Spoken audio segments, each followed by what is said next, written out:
We're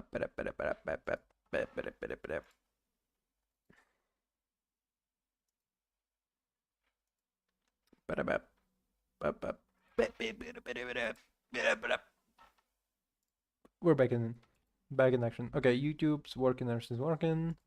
Hello everybody, we are starting our Doom Eternal, the Ancient God stream. Tomorrow there's gonna be Cyberpunk 2077. After tomorrow, which by the way, there was an announcement for a brand new spanking version of Cyberpunk 2077. Like, they announced that the last version of Cyberpunk 2077, the very last update was version 2.21, but now suddenly you get another version, 2.3. Just one more update. Come on. You gotta have just one more update, please. But yeah.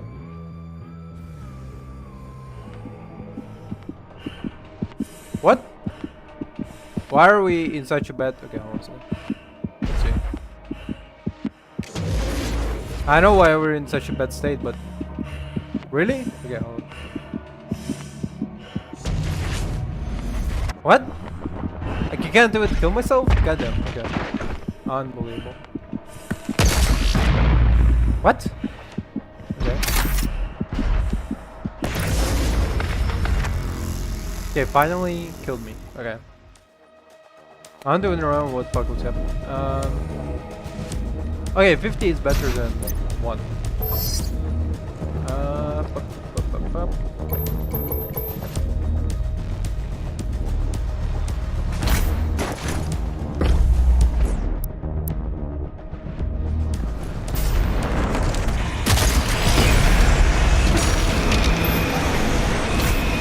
Oh. I did not expect that. So yeah, I mean, exciting things are happening in the world.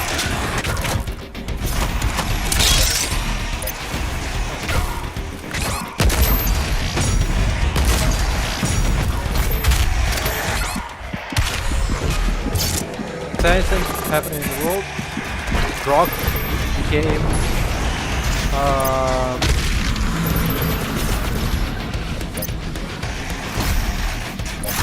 Grok became the what's the name for it?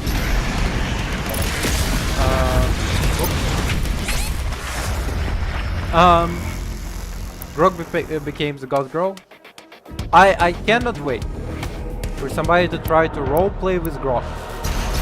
Just for it to be like, oh yeah, honey, I love you very much too. But you know what else I love? Elon Musk. You know, if he was ruling the world, it's gonna be like,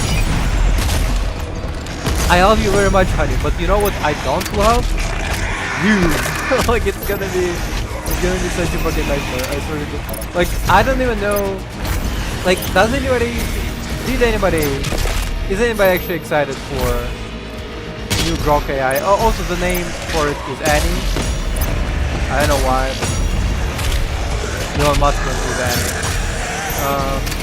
I guess even he realized that naming your artificial intelligence Grok sounds stupid.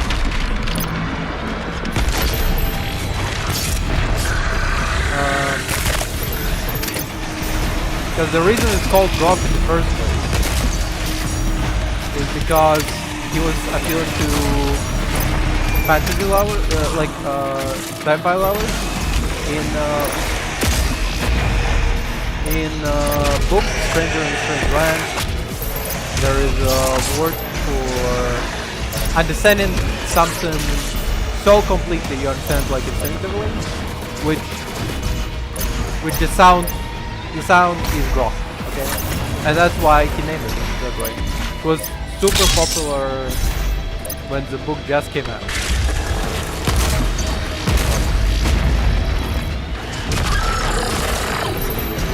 And I assume I doubt Elon Musk read the book. I think Elon Musk just was like, yo, what would be like a cool name? And somebody like on engineering team.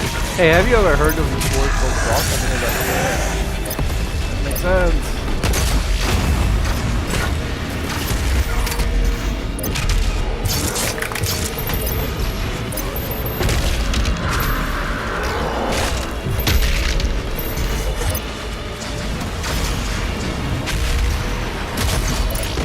I doubt Elon Musk is even like, honestly, like, kidding me?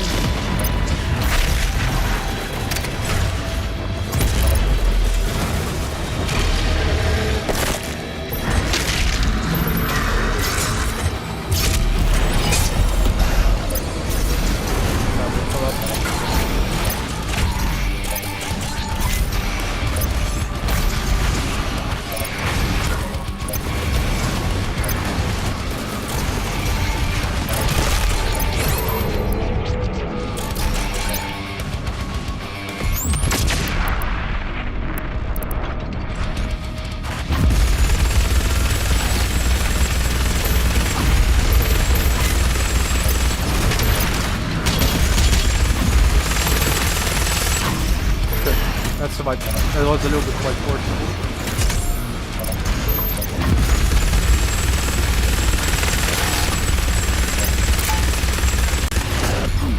Oh, come on. That's just unfair. I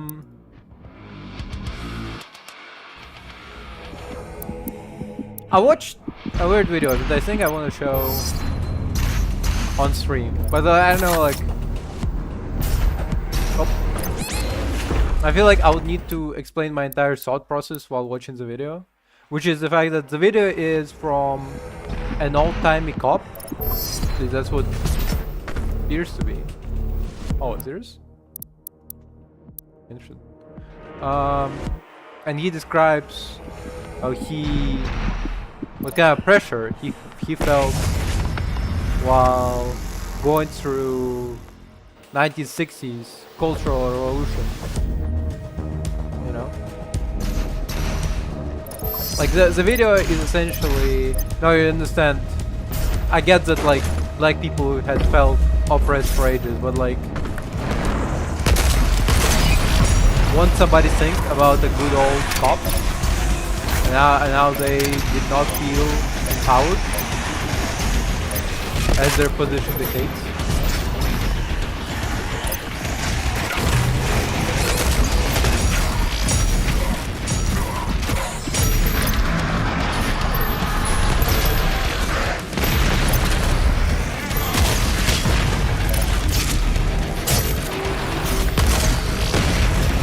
Like by the end of the video, he like just straight up goes, and you know, technically you should thank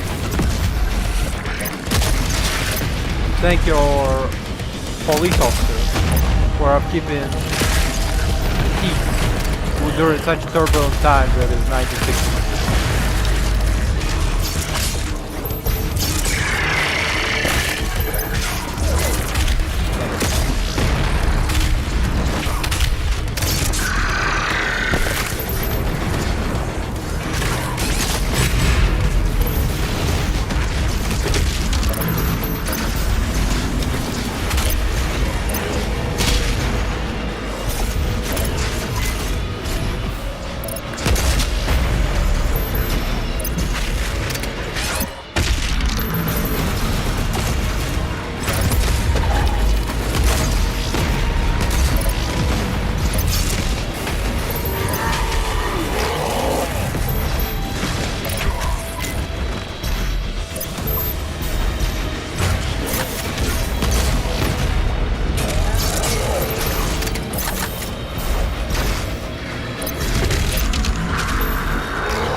Do I have no heart for a regular, hard-working police officer who just tries to eat his wife every Monday, but not Thursday, because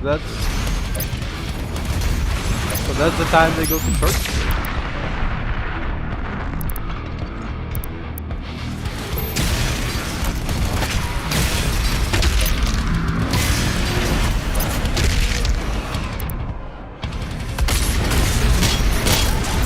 And guess why we said church on Thursday? Because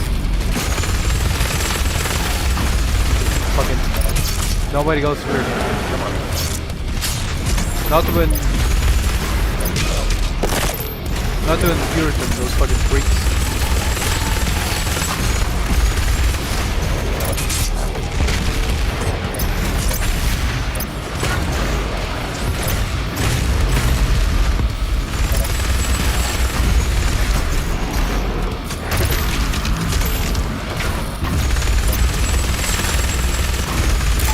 Fuck. Not bad.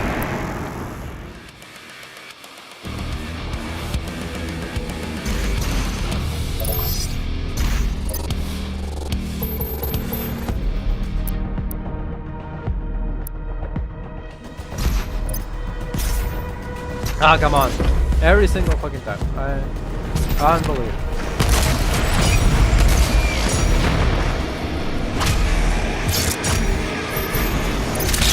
Oh. What?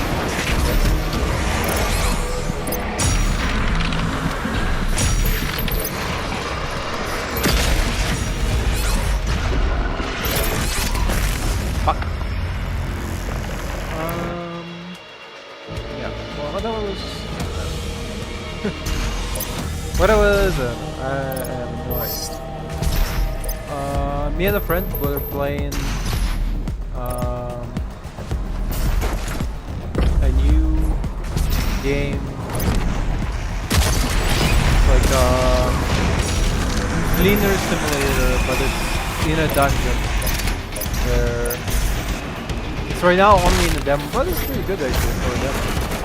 It's pretty fucking solid.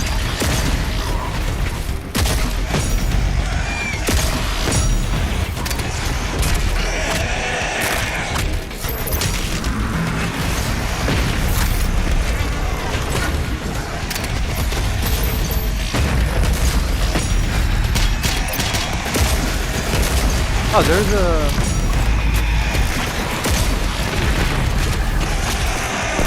some fucking renovation going on in my bathroom.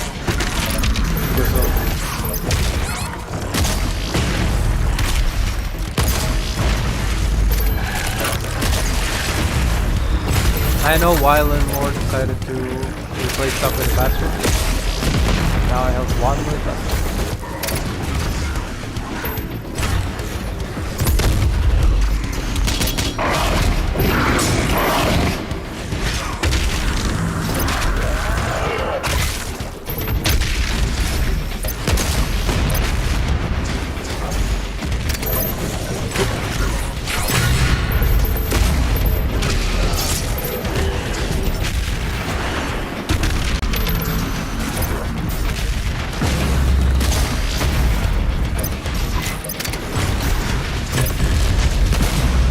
I'm actually using way more explosives than I did in previous installments of the game. Mostly because I feel like it's pushing me to such fucking level of like literally use everything you have. And I just go, ah yes, right, I forgot I had grenades. When you're stuck for like 6 hours playing the same fucking level because you angered the developers or something, it really makes you feel like, oh yeah.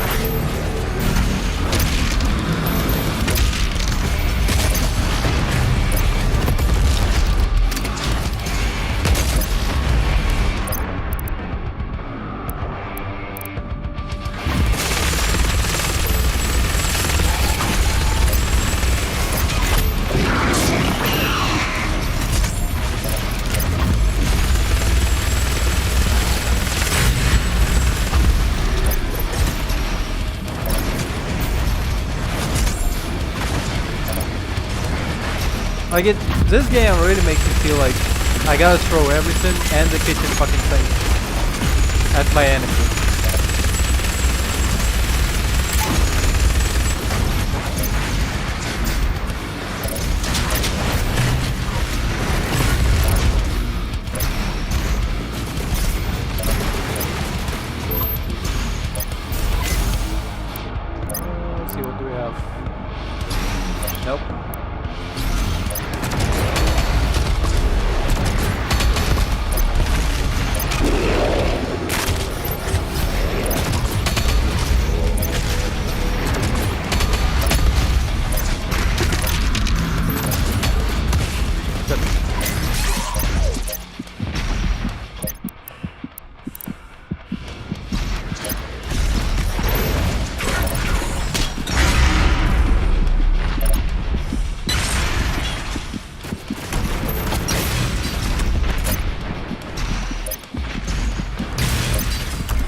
grab one of these bad boys.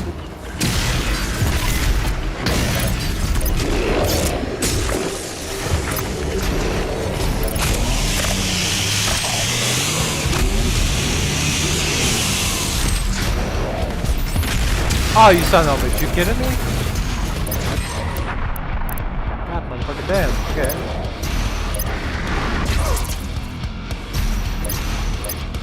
There's one of this fucker. Anything else? Just to make sure.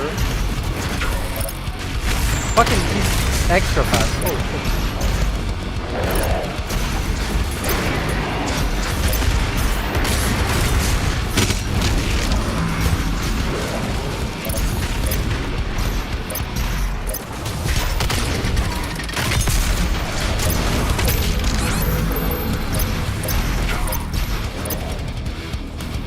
Oh, there's a second one, okay.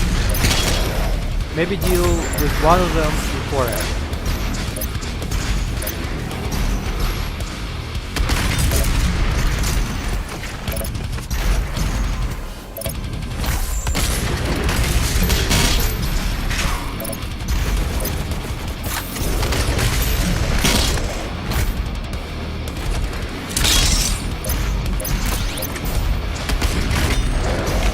Whoop.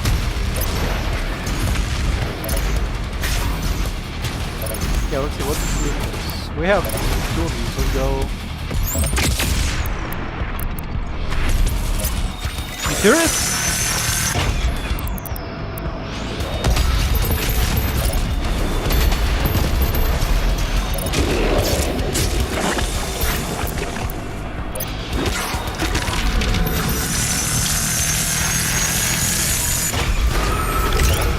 Okay.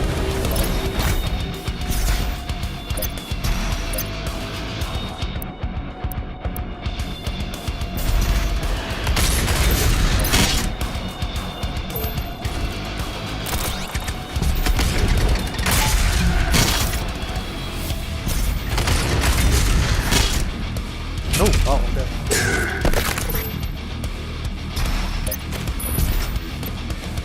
Wait.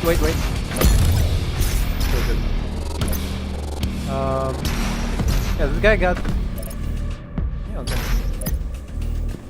May serve the makers in all their glory. I didn't even think I would like use only one. This would complete the shield. Yeah, cool.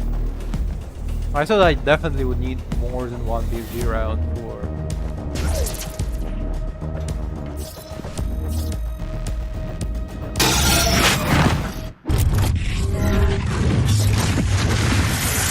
Wait, what? Shoot the eye, damage within the stun. One stun, punch the eye. Are you kidding me?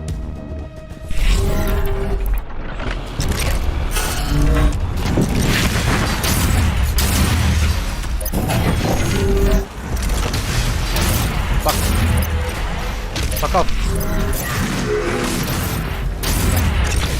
Fuck off.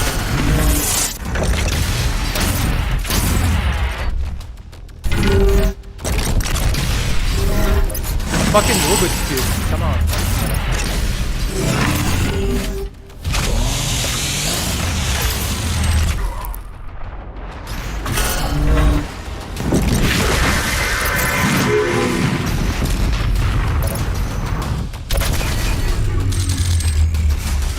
Okay.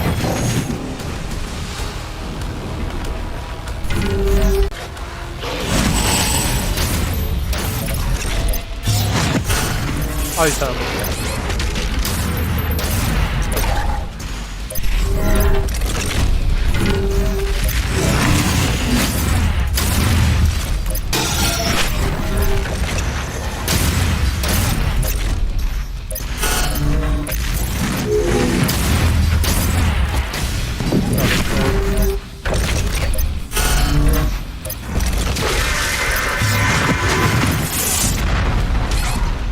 Fucking fuck off.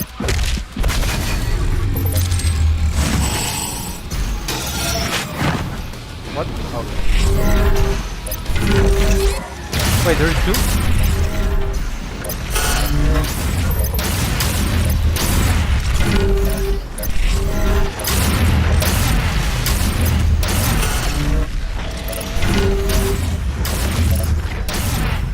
Absolute fucking cinema. What?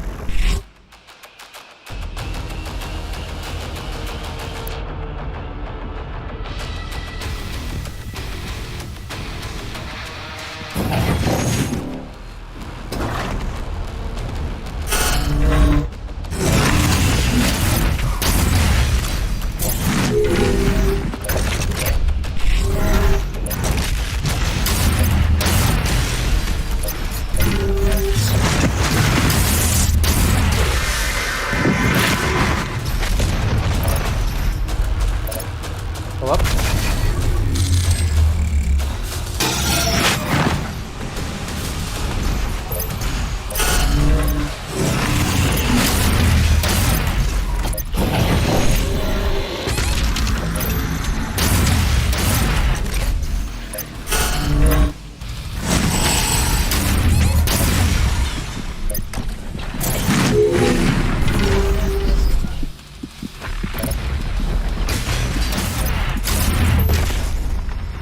Absolute fucking shit.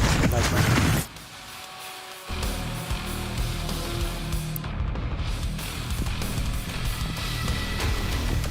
Developers really be creating like challenges like these for the first fucking time, and then they're like, never use it again. Because I can bet my fucking life on it. They will not use this shit again. It will be used only now. And never fucking again.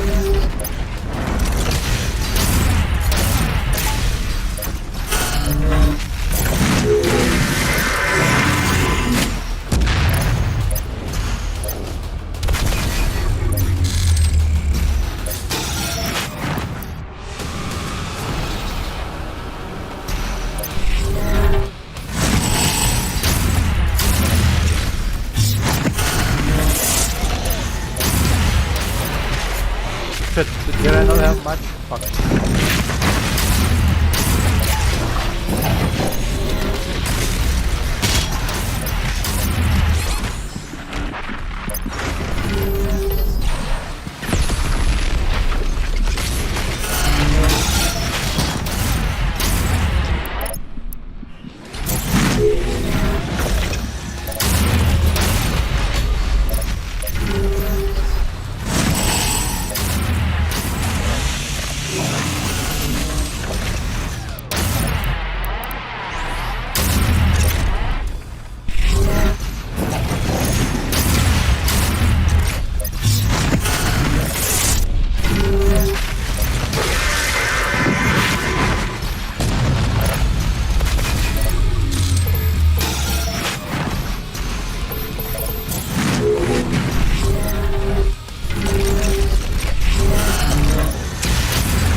Absolutely.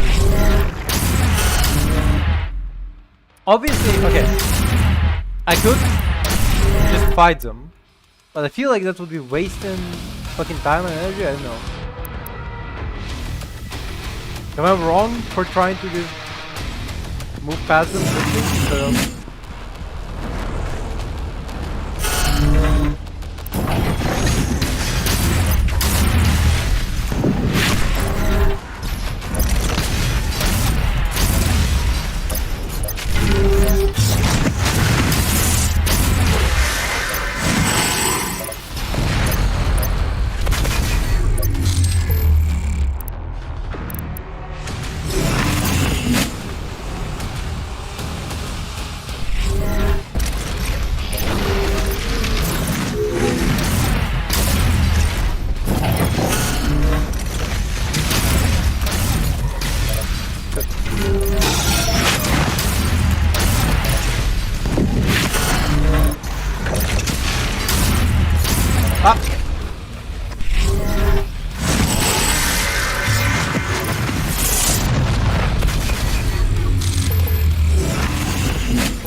there a second?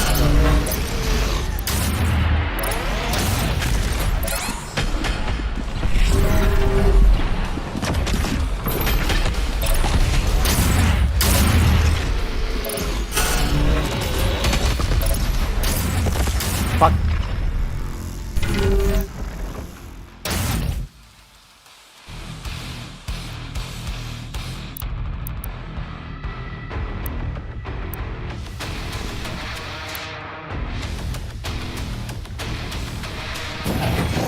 Okay.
Yeah, so killing them is a waste of energy because they can just come back immediately, almost immediately.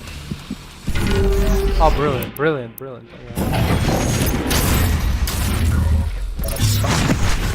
For a second there, my entire mouse was disconnected.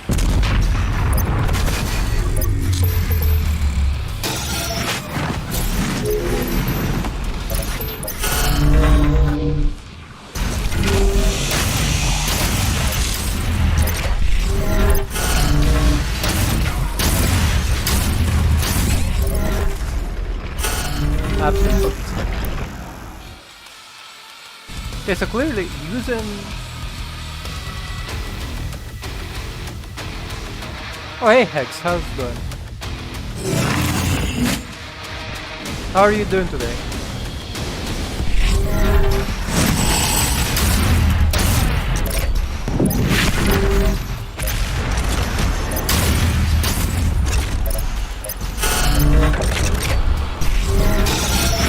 I'm just trying to fight this fucking evil ass group.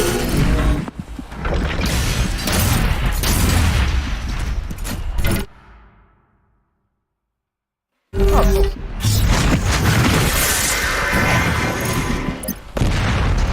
Have you played Doom Eternal yet? I mean, also Doom Dark Ages. Oh, I'm doing good. How are you doing, Steph?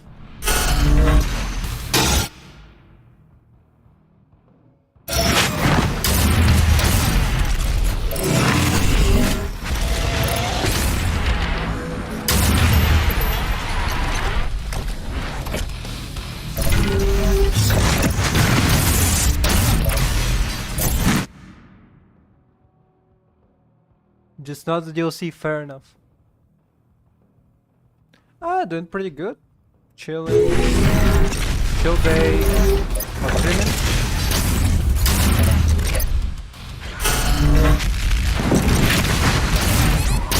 Fuck.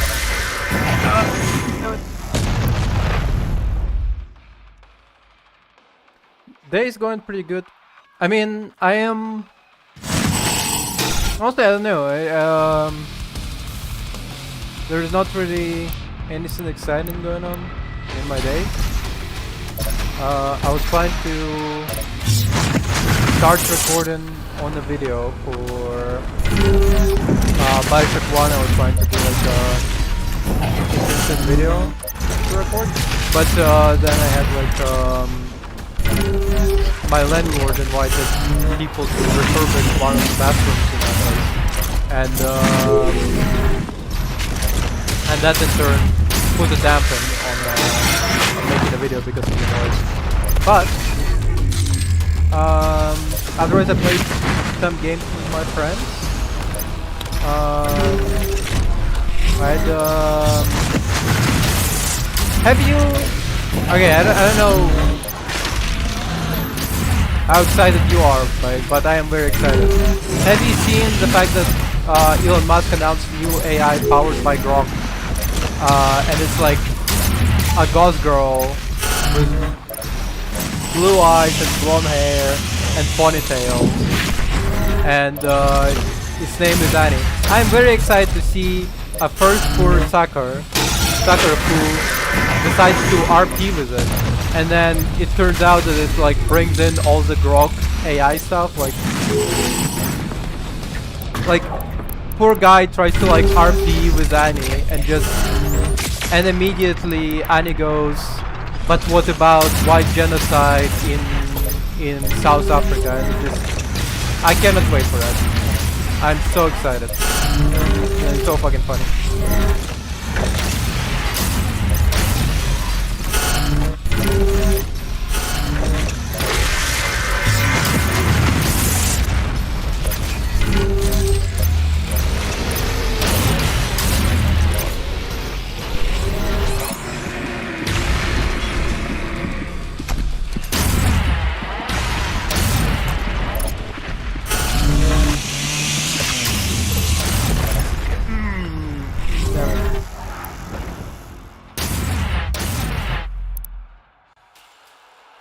Also, Stephen King made a Twitter post about the fact that there was never any Epstein list, and I mean, that is the worst thing you could ever imagine. Like, it just...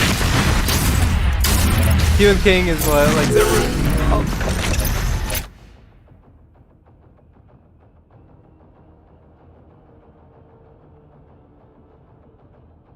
I know,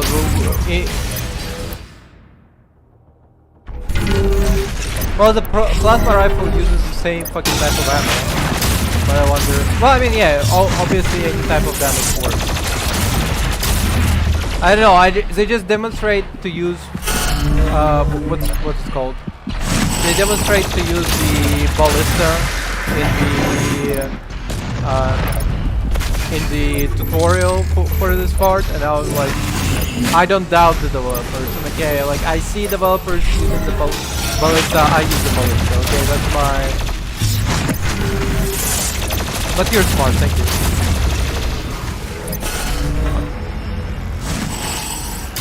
Yeah, having a machine gun with a scope should work.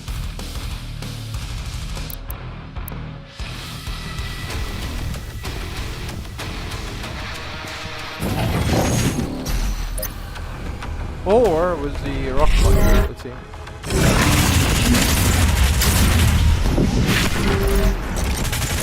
And that kind of works.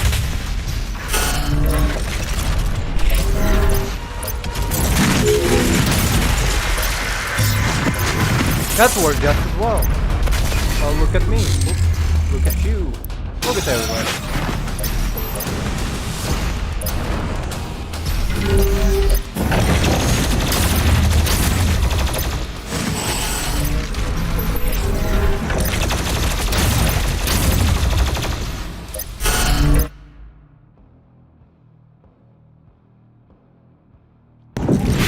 You're right.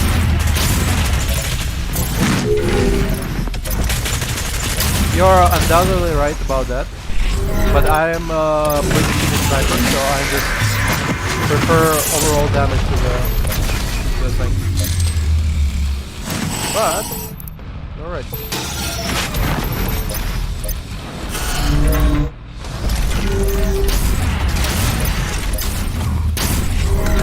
Fuck.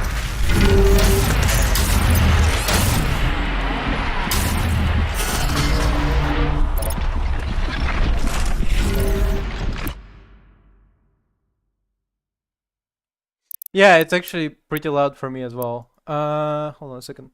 Let me actually double check for my headphone settings, because sometimes there is an update and they just go, okay, no,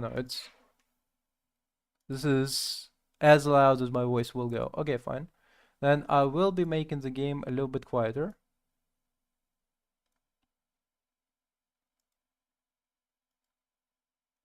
Okay.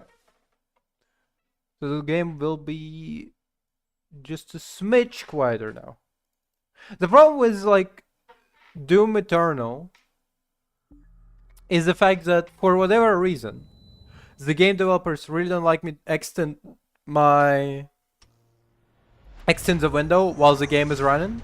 So I cannot like edit anything on the stream while the game is running. So if there's gonna be any like spam bot going, hey, would you like better viewers? Like I will only be able to remove them if I exit the game. I know why why it works that way, but I encountered it with Doom Eternal, Doom 2016, and I also encountered the same thing with Metro series. I don't know why. I don't know why. It's magic, but it's just.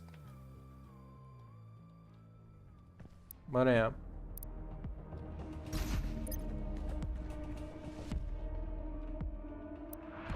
Uh, 3 hot dogs.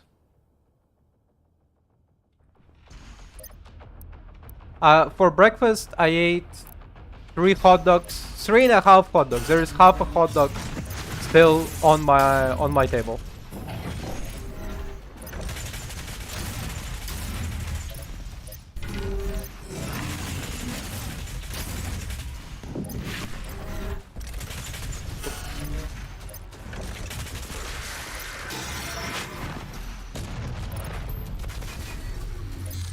Yeah, the inability to exit while playing the game is kind of ass. Especially when the game crashes, by the way.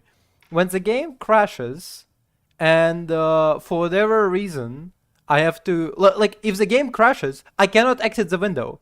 So I have to switch off my entire PC to make sure to, like...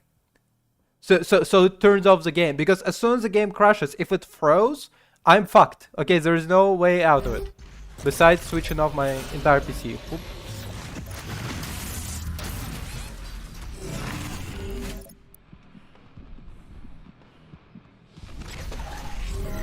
If I go window mode, I'll still not be able to exit the window. Like the mouse cursor will not exit the window no matter what I do. Buckle up. It's locked in.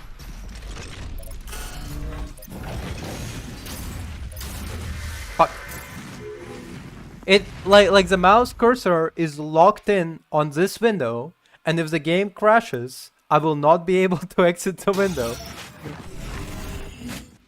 It will be impossible. I don't know what exactly is a glitch behind it, but apparently it works with some computers that way, with some it doesn't. I googled every single solution, none of it works.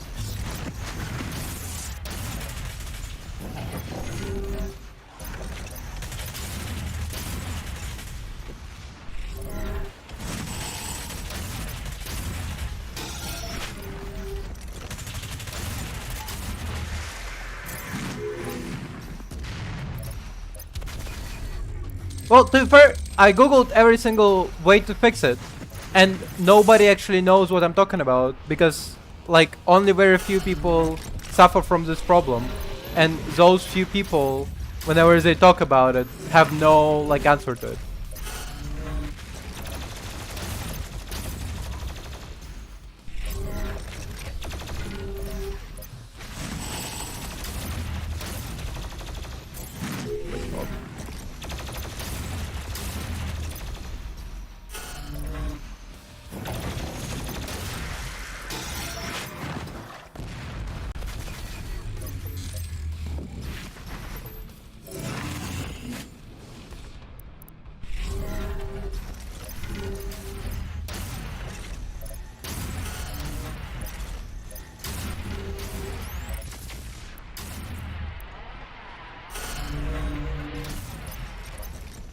Oh fuck, where? Oh.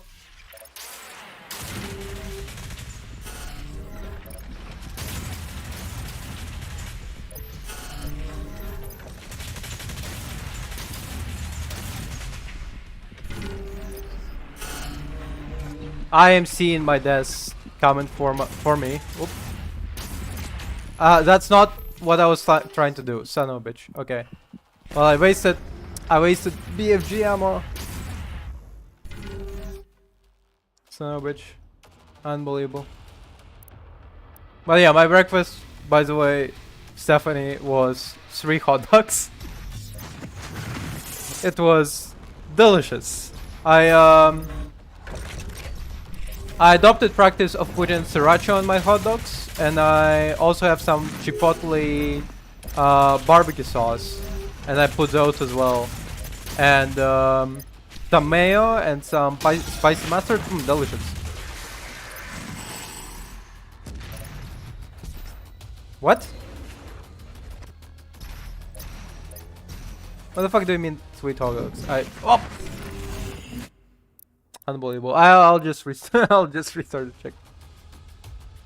Sweet hot dogs? What the fuck are you talking about, sweet hot dogs?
Goddamn. Okay, hold on a second.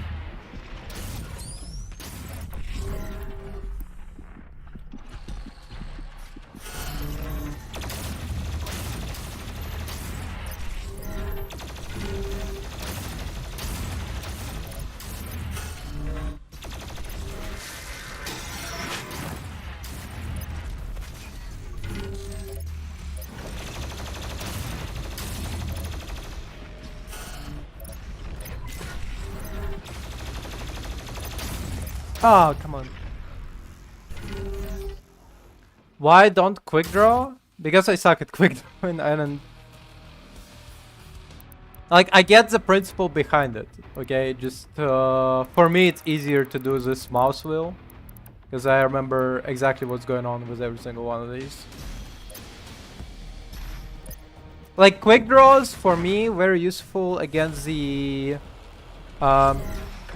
Marauder one, right? Like the guy who's like, who you have to quick draw between the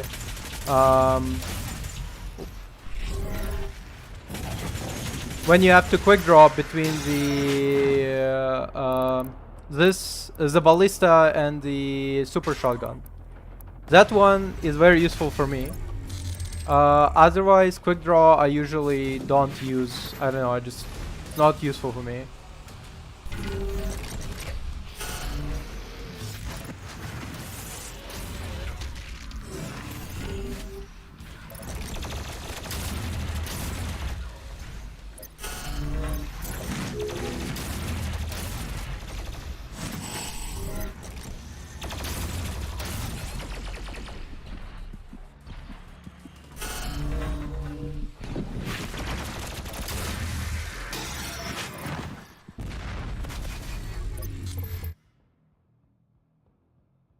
It's not hard. It's more in the sort of like I don't use it because it's just like this is more convenient. I don't know. I find the wheel more convenient.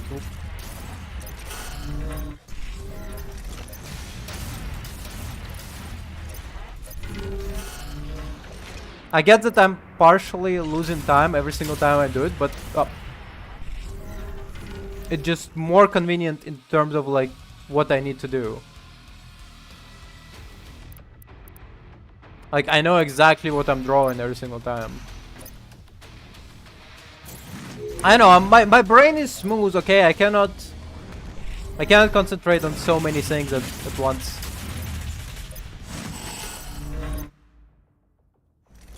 Thank you very much. I'm just very smooth, man. Okay, I need easy visual way of seeing what I'm drawing.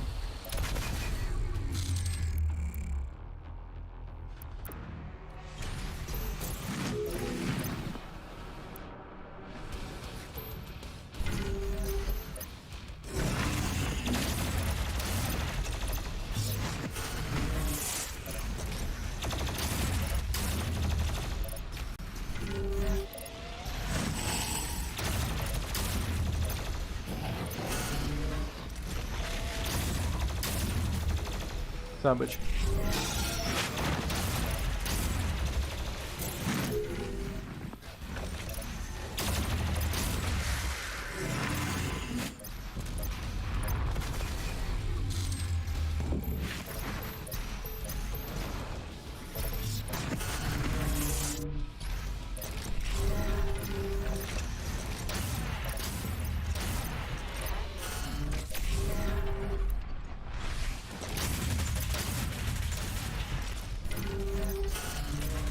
Fuck. Damn, what a nice sound that was. Holy shit.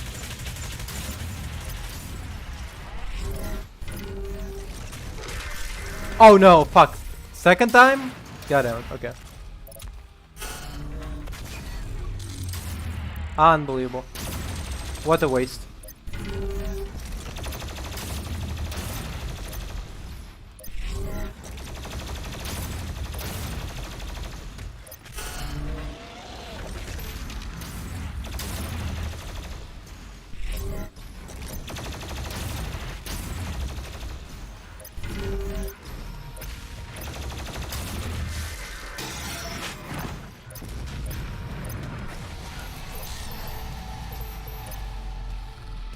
Okay, good.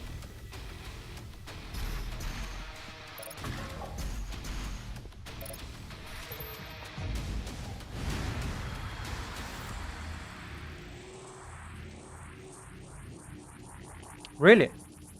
Damn. Yeah, I mean, it should work well. That makes sense. If it decides to lock in on them in the first place.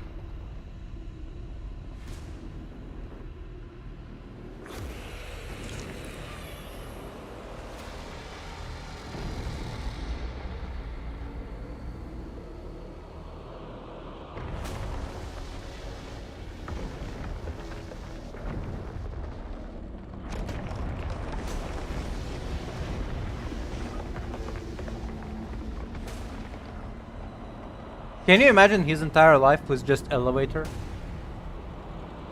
He's just a lift. What a life. He was waiting this entire time for somebody to just ask him to like bring him a little bit further up. That was his entire purpose. Unbelievable.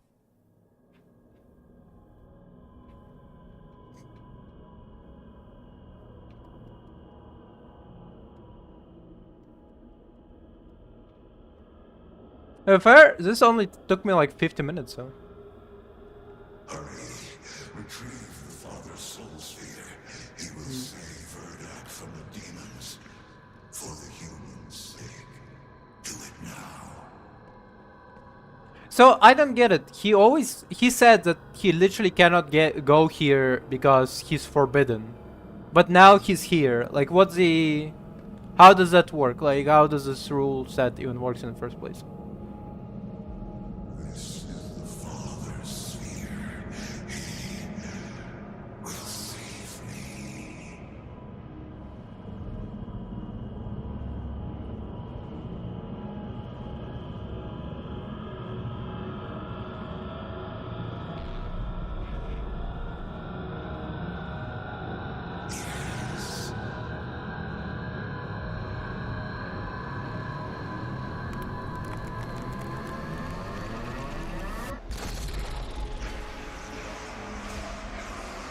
It's kind of funny how he just goes, "Nuh-uh!"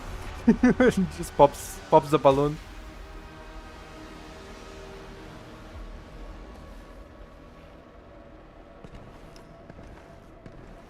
You feel you are prepared now for this.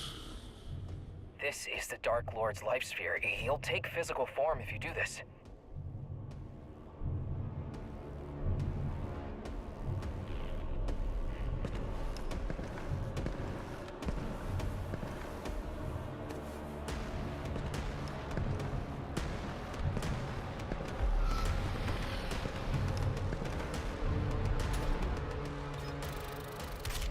Pretty cool.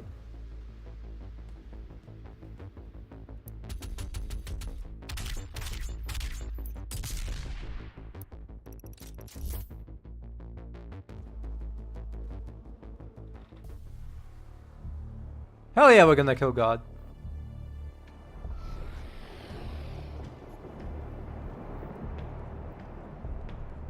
Wait, where is the life sphere? Where in your asshole somewhere? What the what? Okay. God. Everyone, evacuate now! Assuming you want to use that orb to go to Urdak, right? This is an emergency. Please evacuate the facility now. Where is the As long as orb? you have a life sphere, you can get through to Urdak. Your portal signature will read like you're one of them. Listen, whatever we do, I'm in. You want to wake the devil not so you can help the demons, it's so you can kill their leader once he's taken physical form, and that'll destroy all of them for good, right? I kind of love how much of a homie this guy is. Okay, I'll take that as a yes. I just want to be part of this. I mean, we're about to save the world. The Dark Lord has only ever been written about. He's like a decillion years old and hasn't actually even been conjured into any kind of physical form for that long. Nobody even knows what he looks like. So, like I said, I'm in. Portal coordinates set for Urdak in the 6th region of the Equestrian Hold. All right, ready for launch, Doom Guy. This man really be ride or die, as long as Doom Guy says so. I'm sorry. No.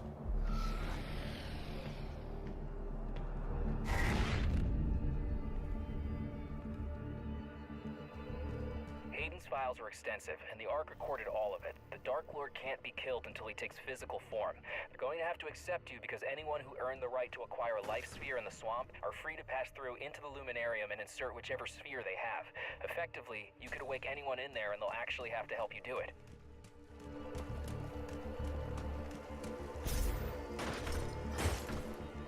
Is this would be epic for a fucking resort, am I right? Like, look at this.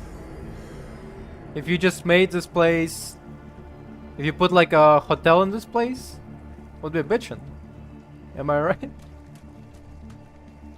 Also, it's hilarious how they just have like random ammo lying around. Yeah. Me in a water resort on like an alien planet. Damn, this would be kinda cool.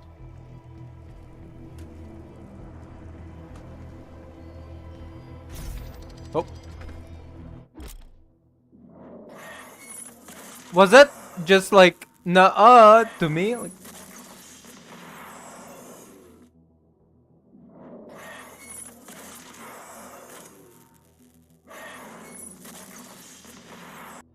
we are gonna play. We are gonna be playing Cyberpunk tomorrow, by the way.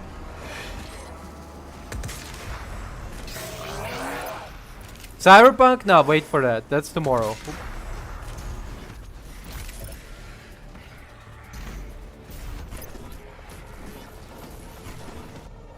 Oh.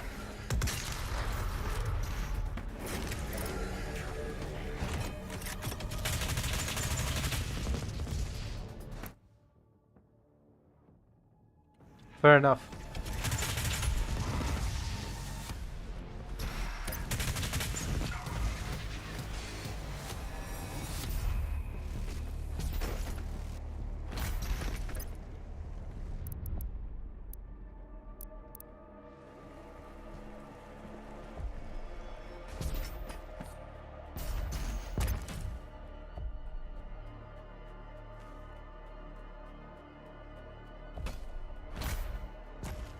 Wait, hold up. Oh, okay, okay, I see how it is.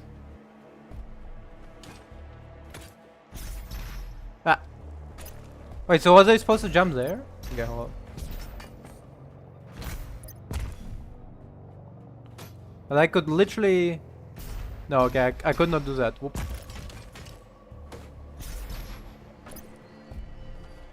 Sometimes easier passes.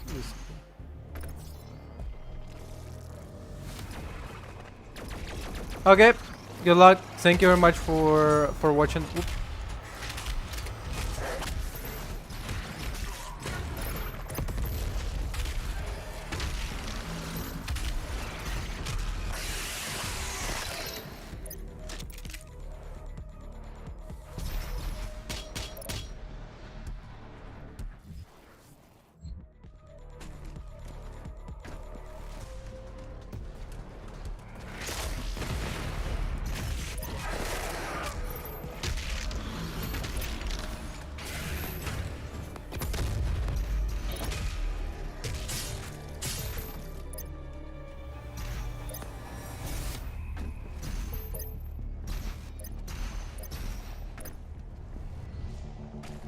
The demons now move freely through this world, without the Khan Maker, and since the awakening of the Icon of Sin here, the seal has been broken. Ah. That's Vega.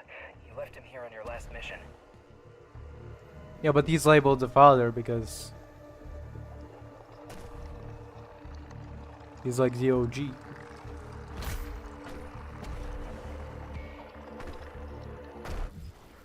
Is this literally it? Okay. It's weird.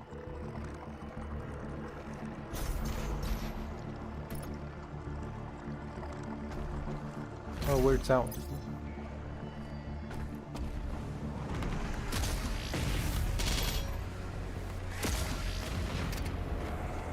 The fuck?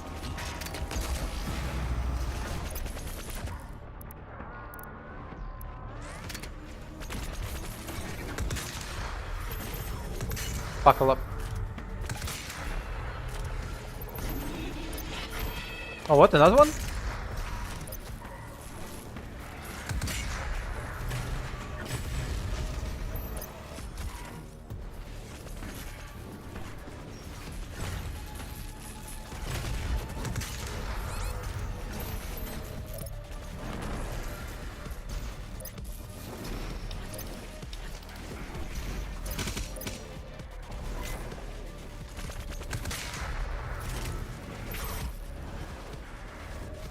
Ah, okay, right. Buckle up. There it is.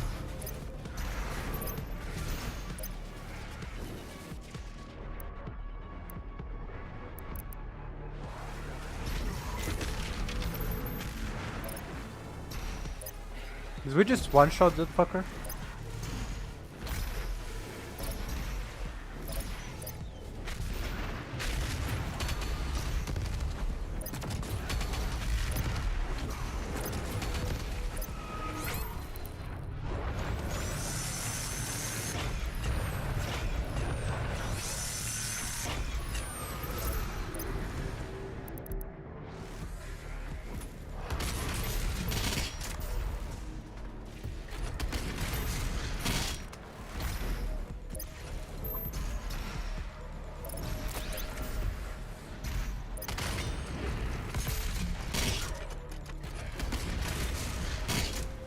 I'm just farming fucking armor. Oop.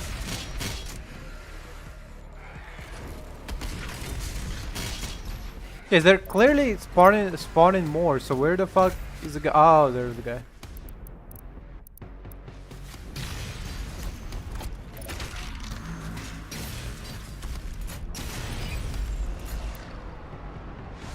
Empower demon, oh son of a bitch. Really? Is this guy?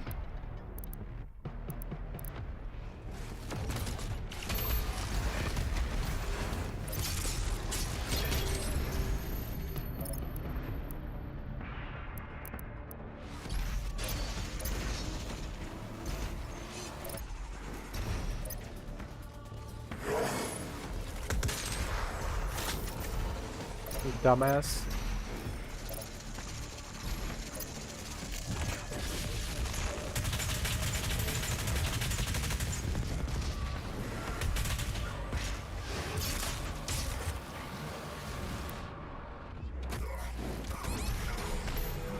Fucking son of a bitch.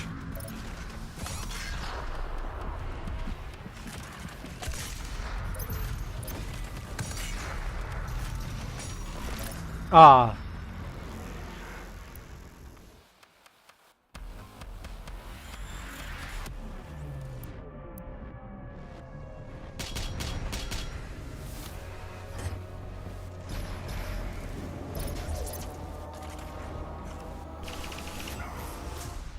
Come on.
Salvage.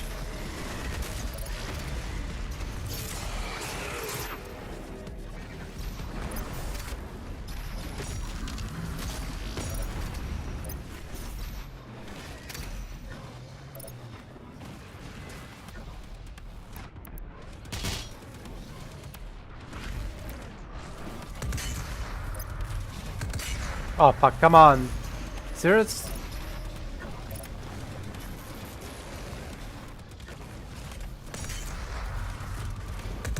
Buckle up.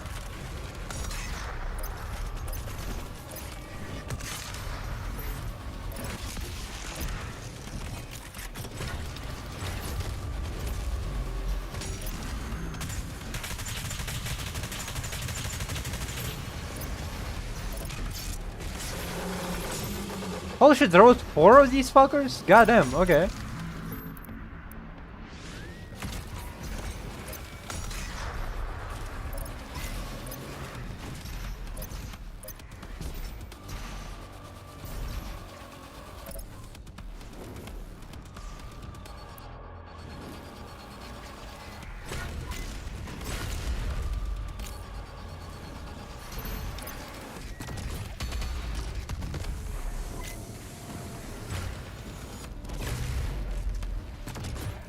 Oh, you fucking kidding me right now?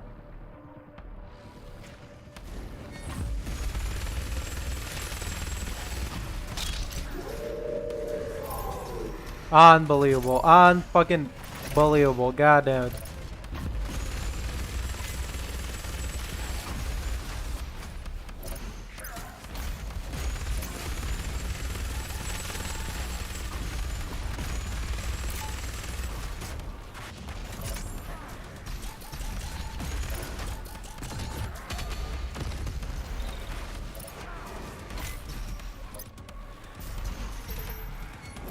Okay, time for quick switching. Whoop.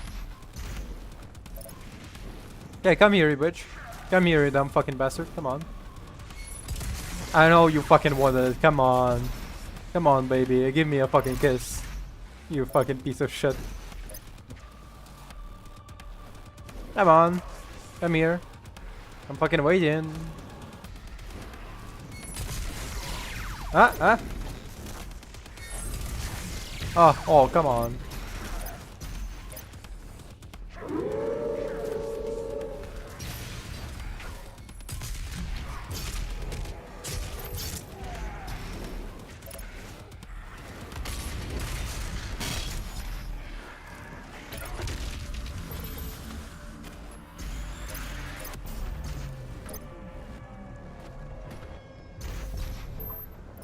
Okay, we're good.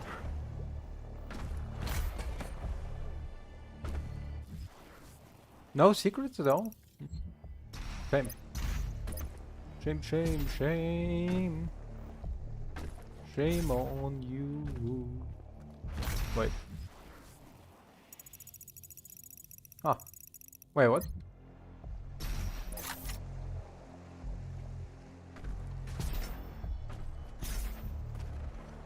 Interesting. Wait.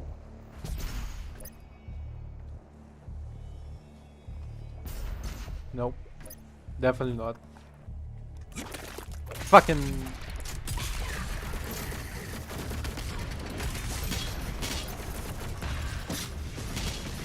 Oh, sandwich, okay.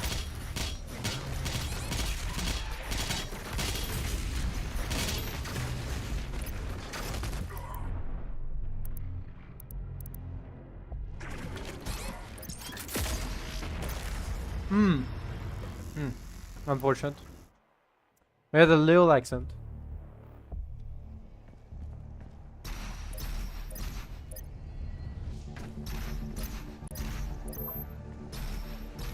A little boo-boo, oopsie daisy, you know.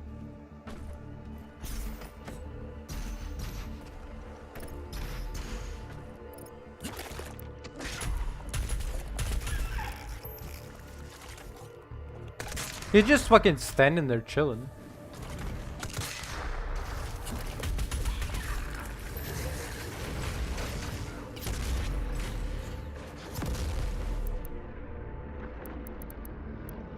He's just chilling there, menacingly.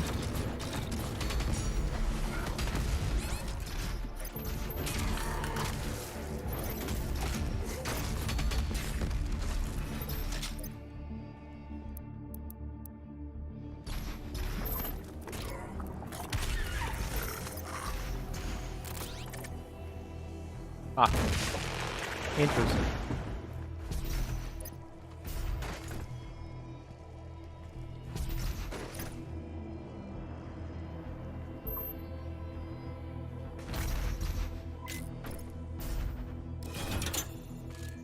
Wait, that's Slayer key. Oh, okay.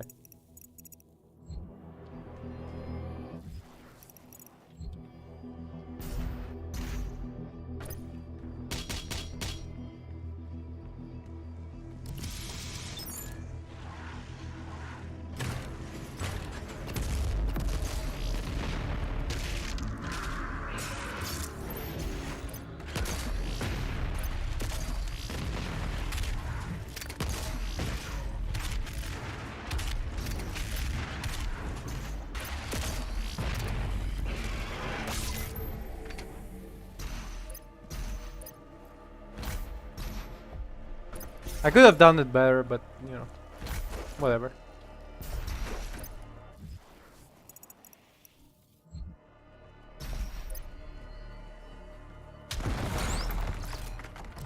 A lot of fucking secret extra lives here.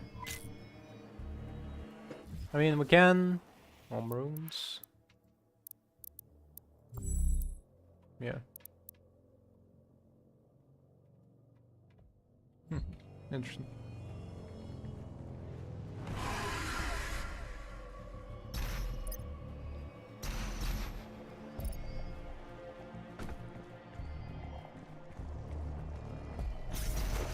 I'm just really curious. Oh, wait, what? I thought this was like a bridge. Okay. Oh.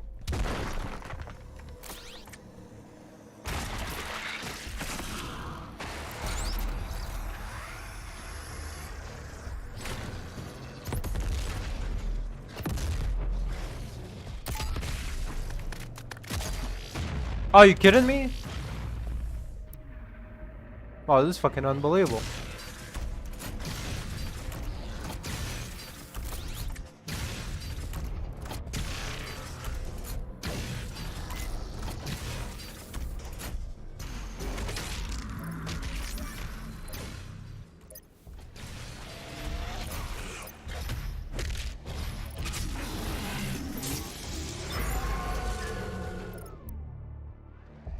Do I still have to...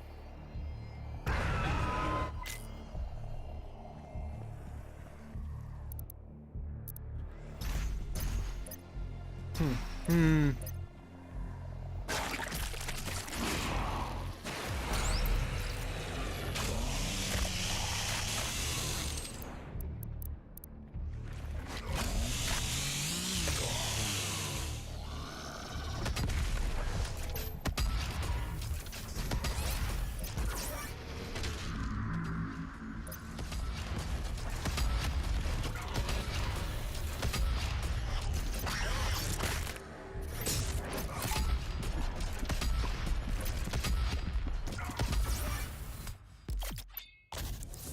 Okay, that counted, I guess.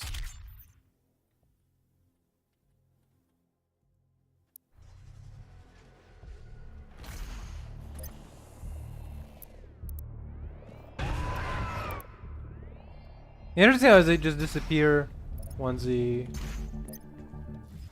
I just had to waste 2 extra life on this. But you know what? It was worth it. Yeah.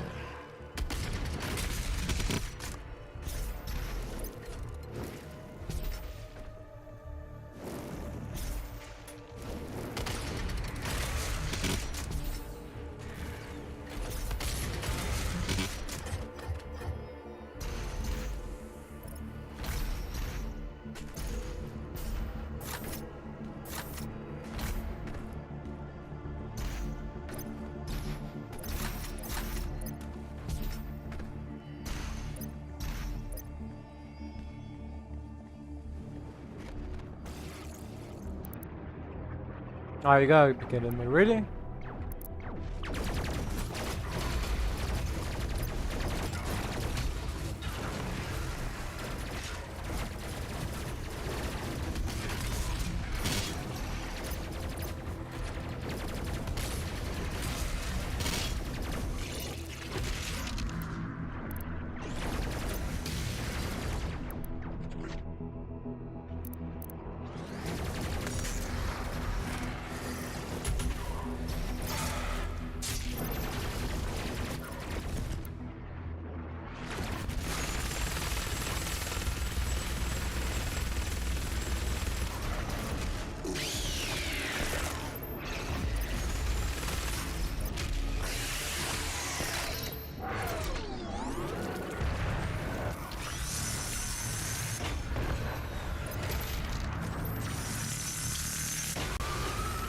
Good.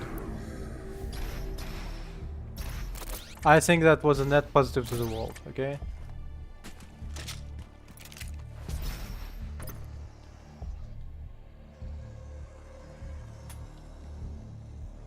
What? Oh!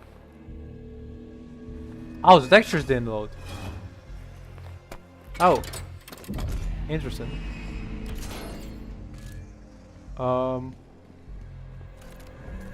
Beautiful. The textures have not loaded.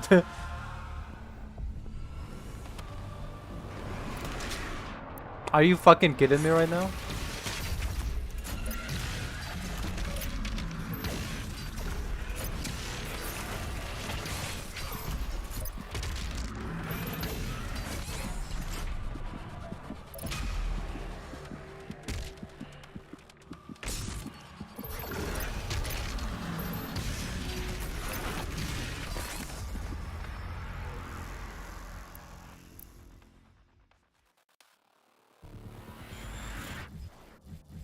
Okay, now the textures are low. Okay.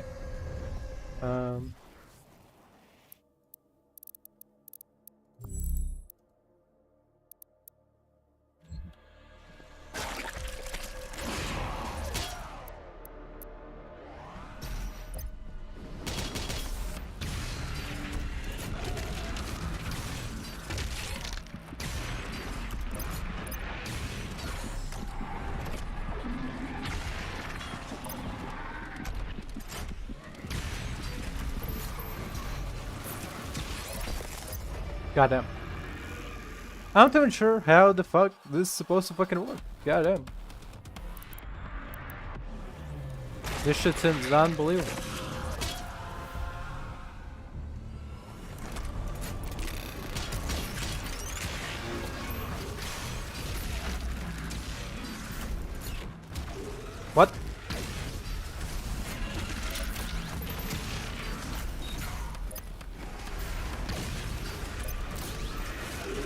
Wait, what? I thought.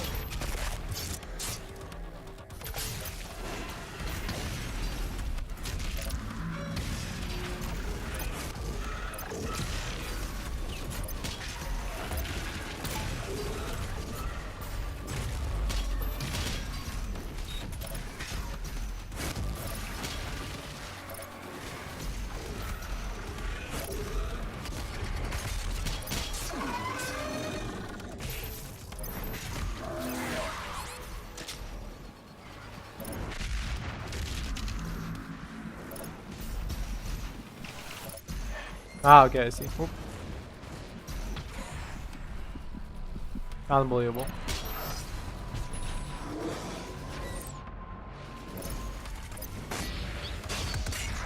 Fuck.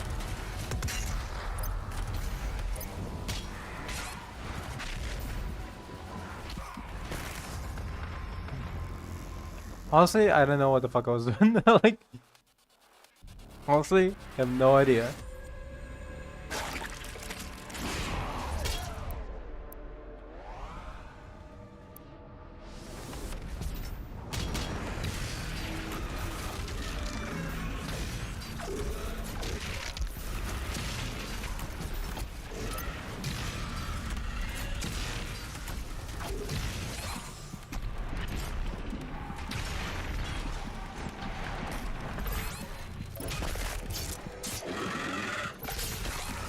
Ah, son of a bitch.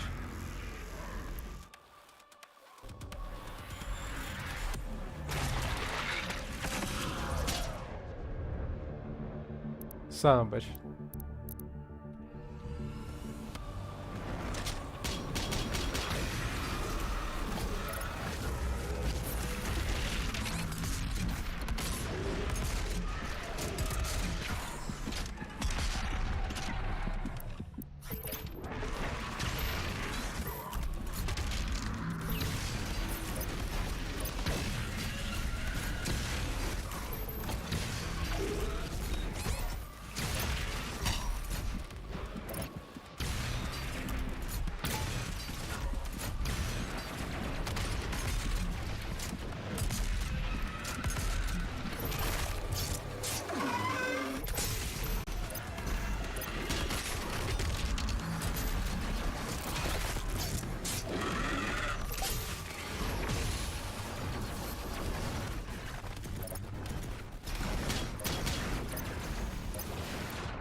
So wait a minute.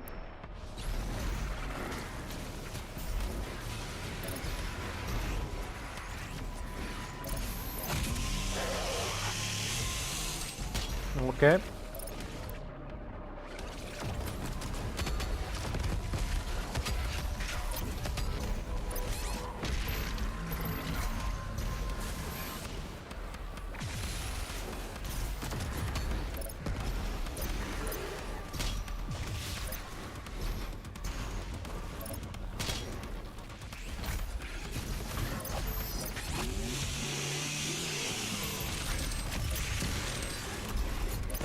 Ah, come on.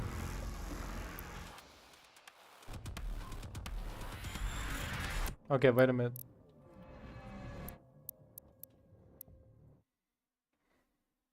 Gonna. And why? And the reason for that is because I switched off my mouse's automatic um, sensitivity restriction. Like my mouse has like 3 sensitivity modes, and you can switch by them by pressing one button. And I switched from by accident. I switched between from slow to fast. I was like, that. Wow, this fucking moves weird. And I realized because it doesn't move slowly like I usually like, you know.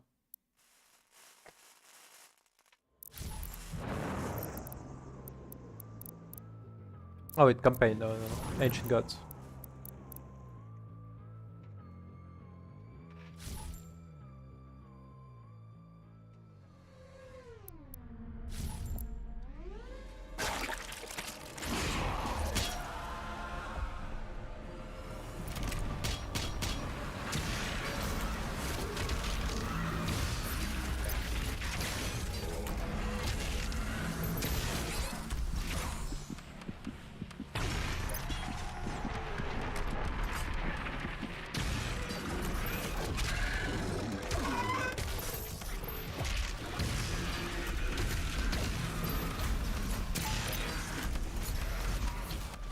Shit.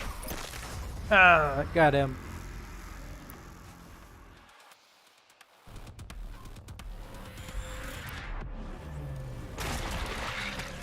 Honestly, it might be a better choice to do like a quick switch between the two.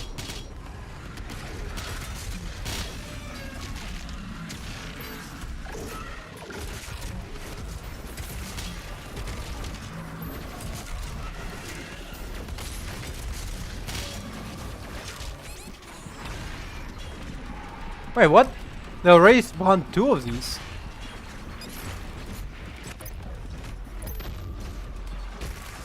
Wow. That's tough battle. Whoop.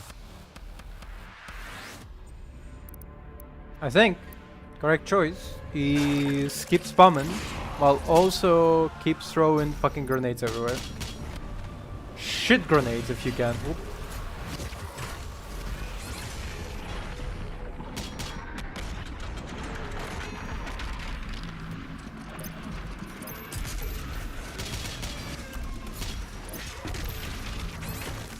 Oh fuck.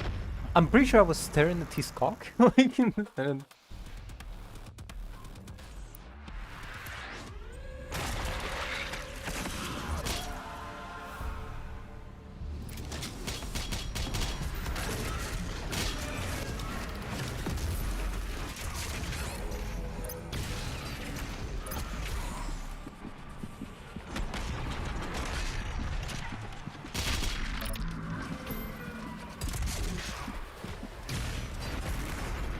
shit. I feel like I did way better first time round than I am doing right now.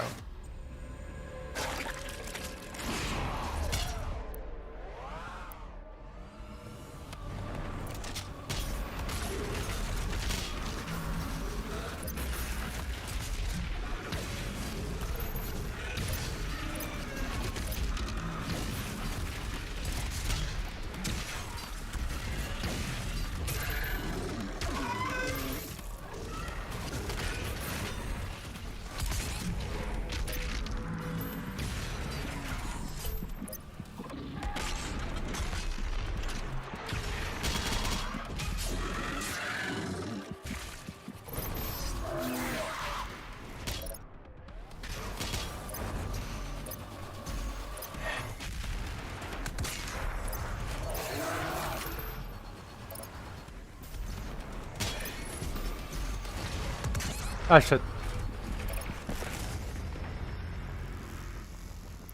So that was a really good round in terms of damage to the Archfiends.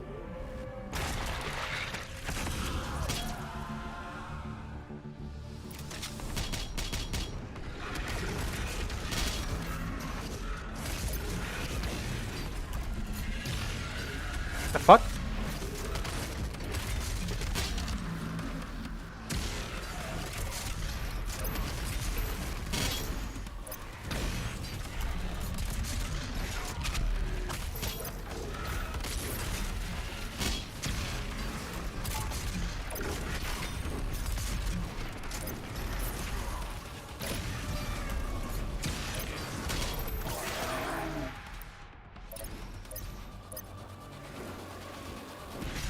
Oh fuck.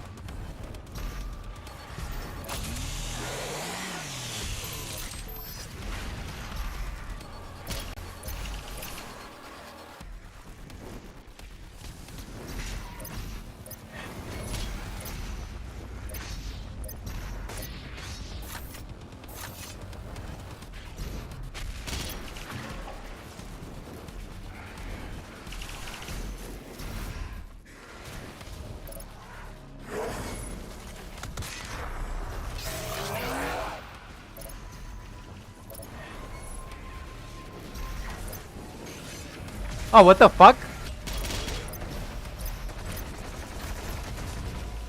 Is that 2 of them? What the fuck is wrong with you?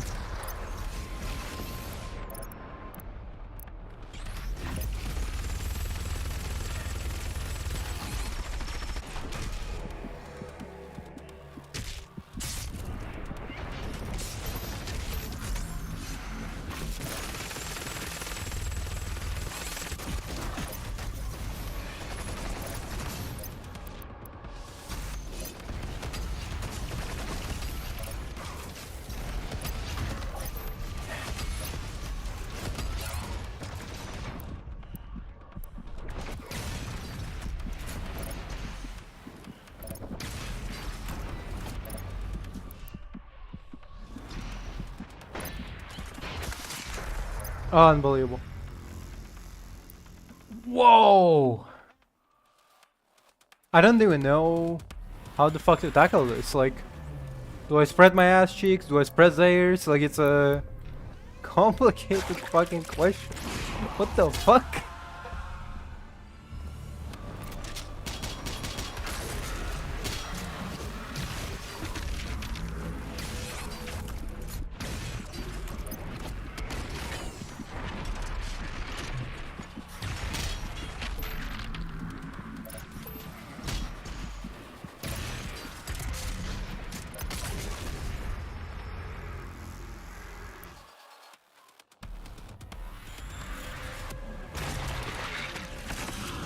That was unbelievable.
Masterfully, just whoa.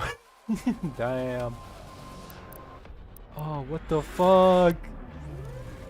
Who fucking designed this? Like, goddamn. Unbelievable. Honestly, I cannot believe it.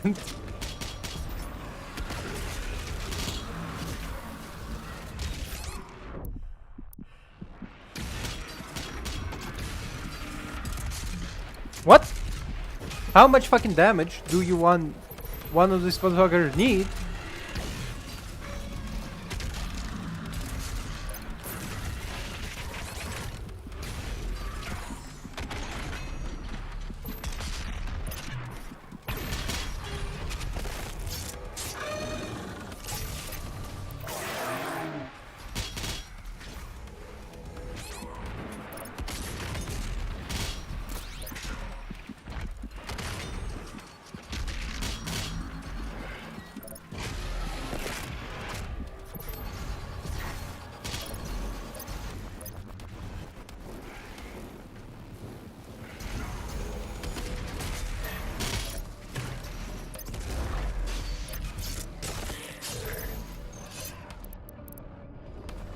Okay.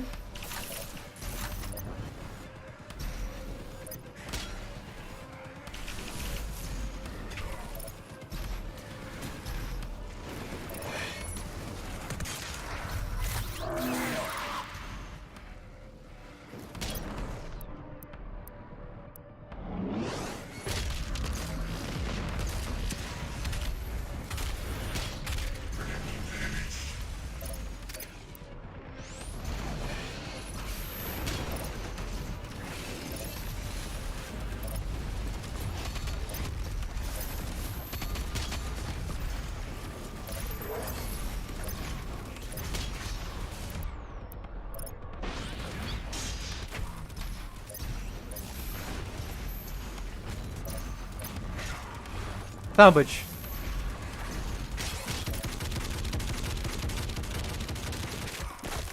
Oh.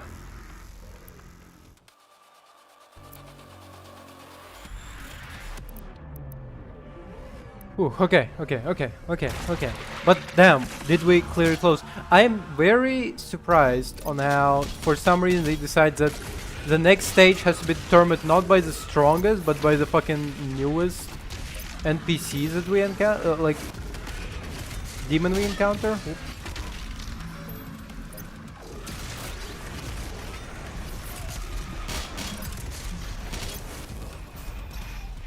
Oh fuck, who, where? Fuck.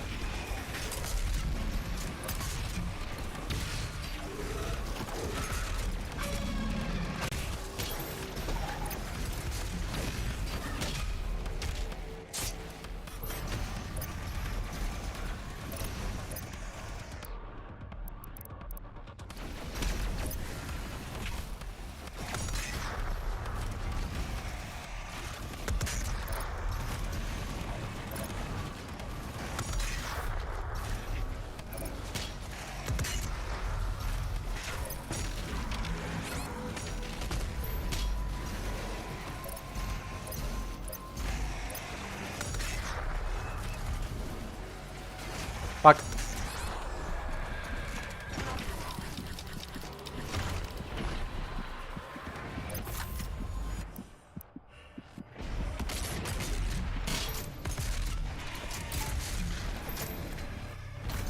What the fuck? How many did they fucking summon?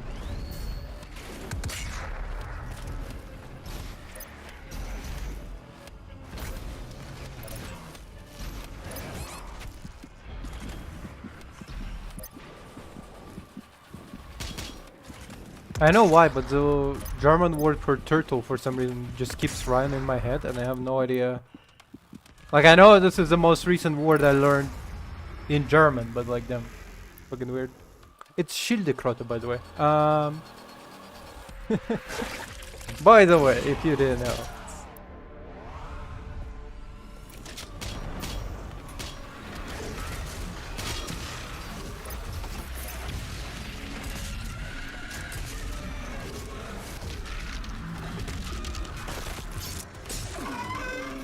They're just fucking looking.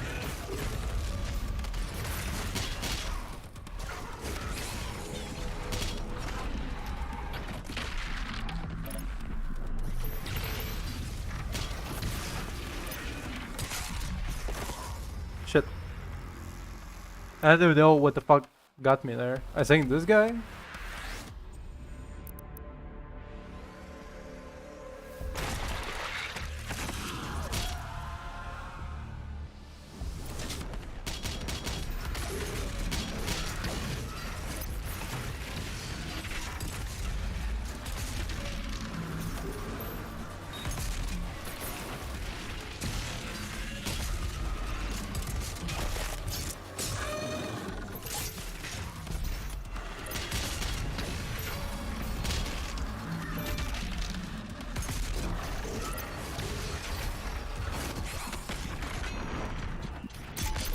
Fucking, you serious?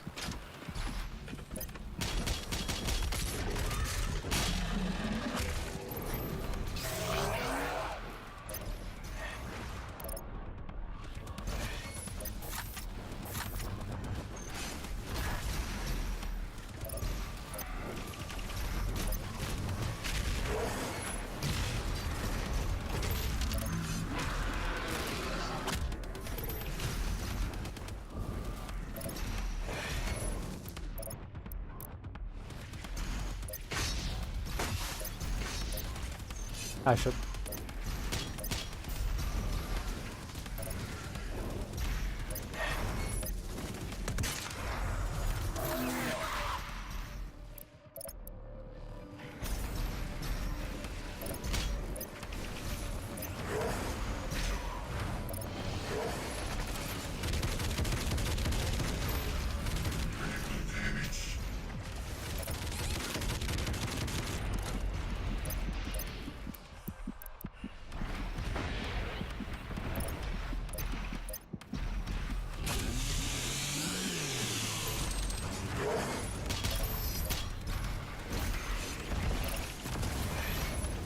Nope, nope, nope, wait.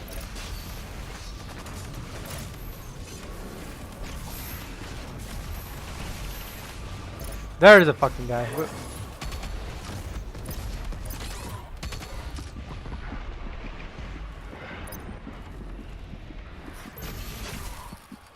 Shit.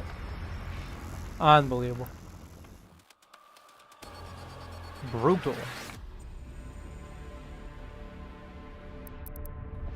But then we're getting pretty good.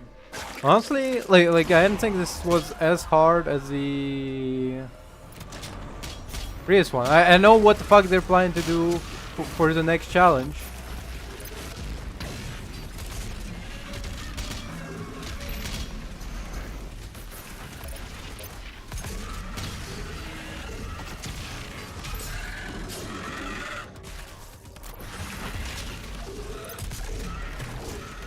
The next challenge is in real life. Stuff this fucking hot nail in your urethra. I don't know what the fuck they're planning to do, but like, I'm very worried.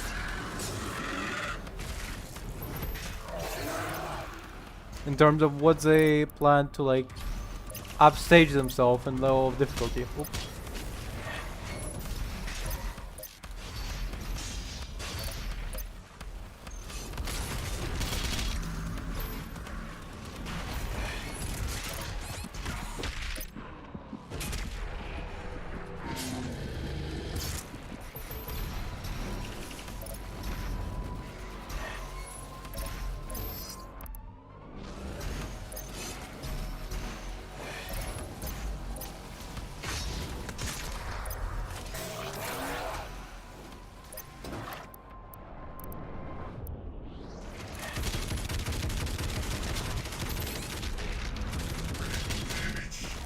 Oh shit. Another guy jumped in. Kinda didn't manage. Whew. Christ. Christ almighty. Damn. Fuck me.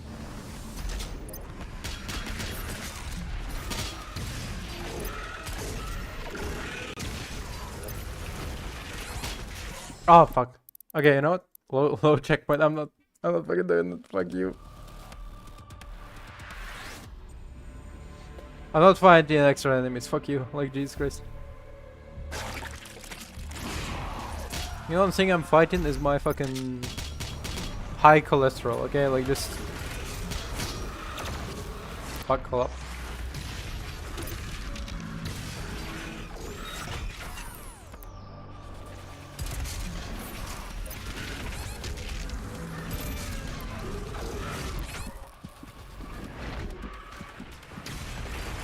I cannot believe it. The fucking quick. Like this is why I don't do quick swaps easily. Like it's because sometimes you like fuck up, and you get stuck between the fucking regular plasma rifle when you have like a specific route you need to take. Oops.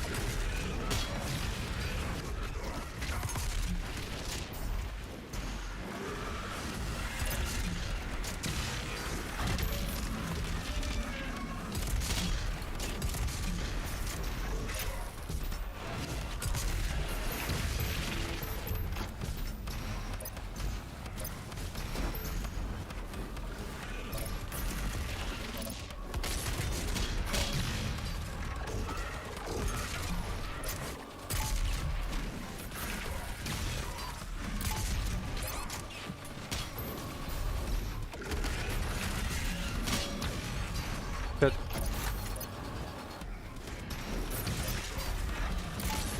I know why he doesn't want to cast the spell to summon allies, but fucking good for me, I guess.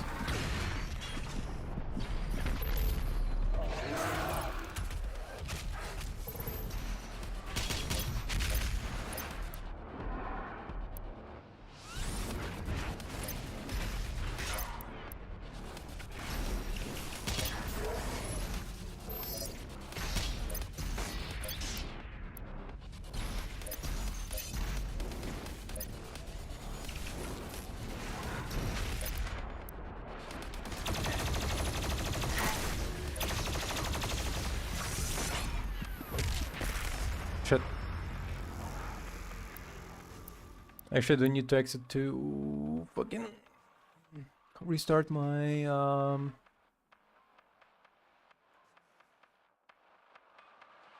VTuber router. Yes.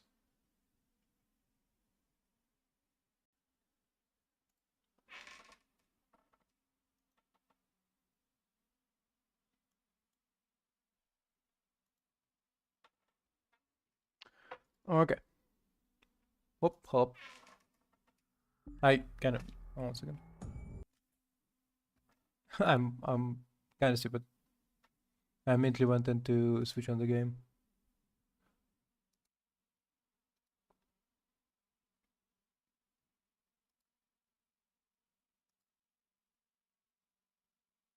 Okay.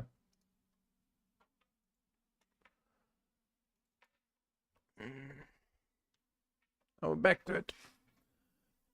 Get down on it. Get down on it. Come on, get down on it. You know you wanna get down on it. Let me hear you. Get down on it. Get down on.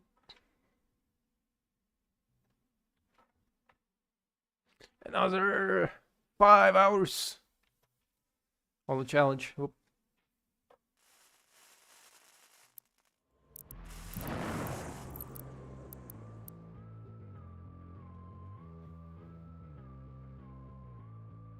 Now, what a crazy, by the way, what a crazy, I know what the fuck to call it, clutch that would be. If I can snipe that Kakademon.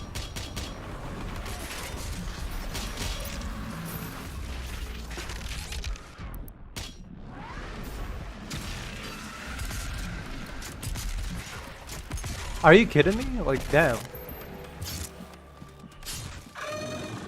How much damage do you need?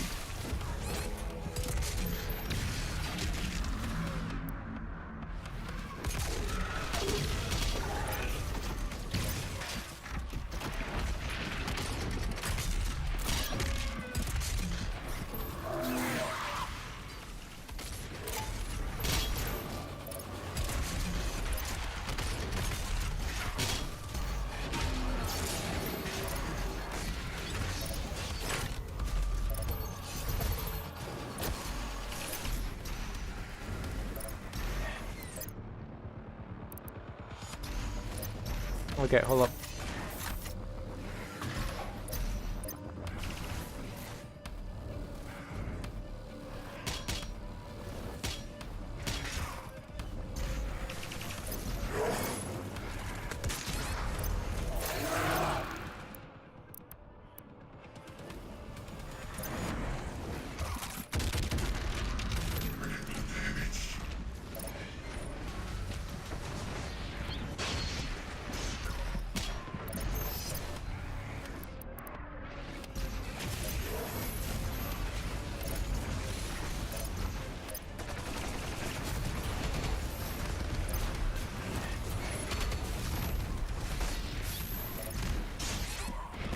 Son of a bitch.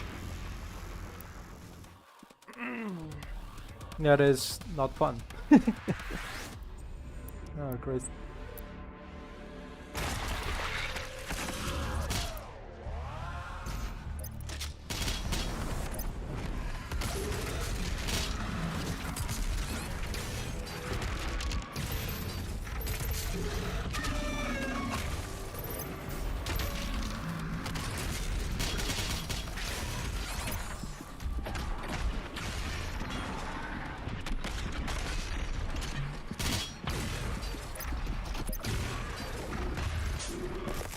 Shit.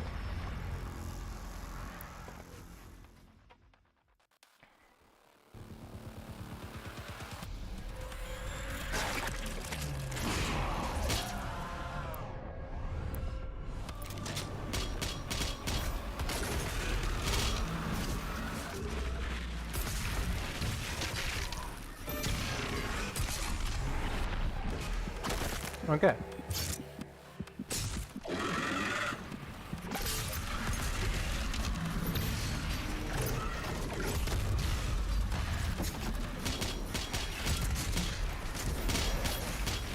Wait, where? Oh, there you are. Fucking hiding behind the pillar? That is fucking low, come on. Where's your fucking pride?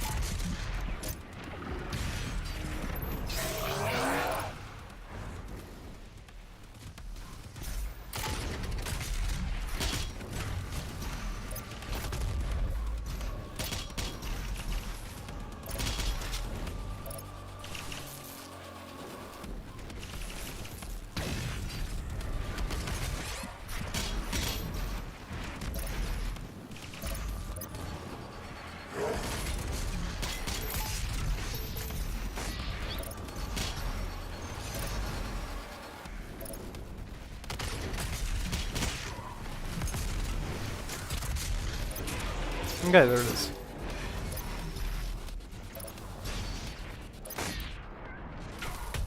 Are you serious?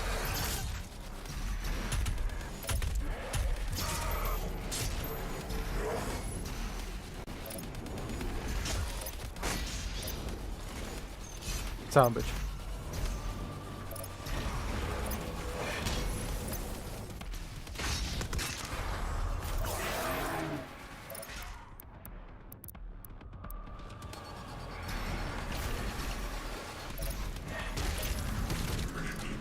Holy shit. Wow. Holy fuck. Because that was like one punch. I really did not expect that. I was like expecting at least two. What is this, anime? Like one punch? Come on.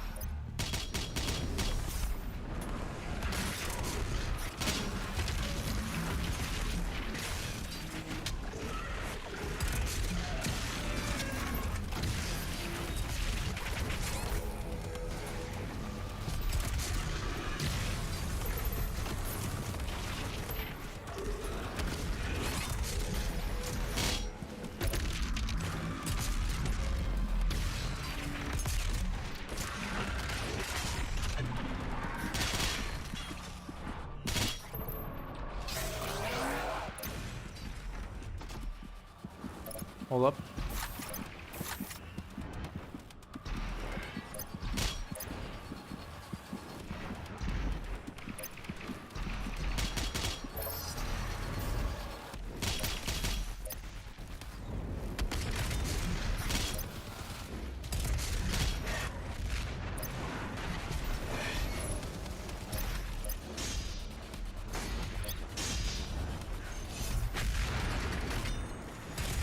Serious? Okay, sure. Why not?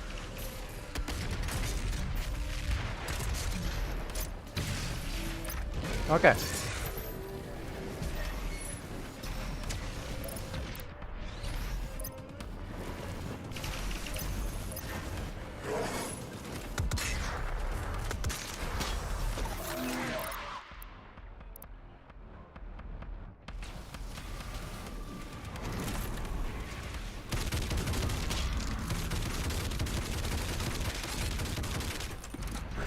Shit. Oh, I don't know what the fuck I'm doing wrong. I'm trying my hardest. What do we even get from these fucking gates? Because this is not the... Oh, see that? That's really interesting. Whoop.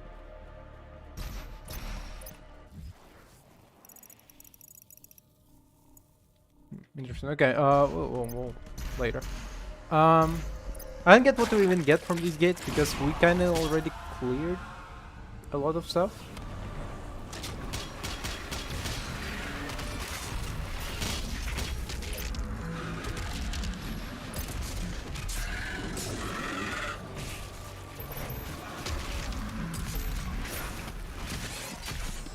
Shit, did it actually manage to spawn some? Oop.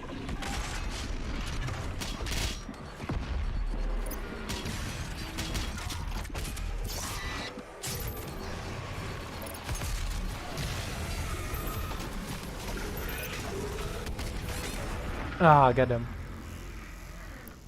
Ooh. I'm actually not even sure what the fuck. Bro, if I'm doing all of this just to get the fucking additional, the third fucking stupid rune, fuck that, you know?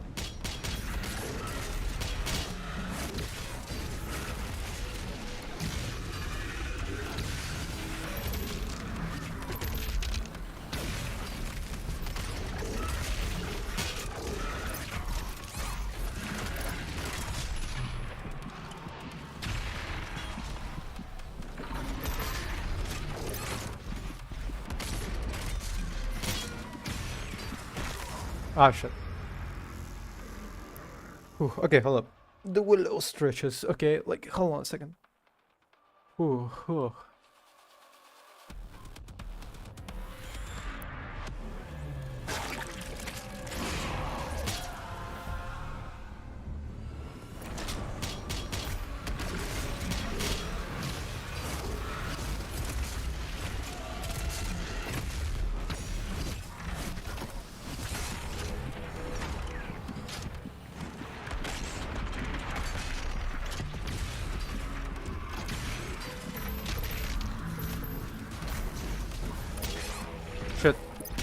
shit.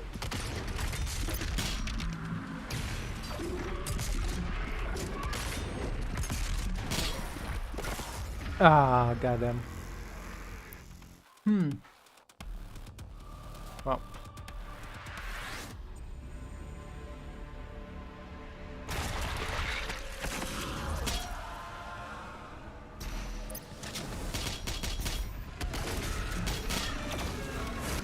Oh, you kidding me? That's exactly what I fucking was worried about.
Ah, shit.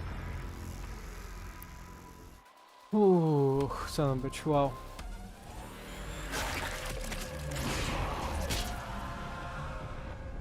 Like, why?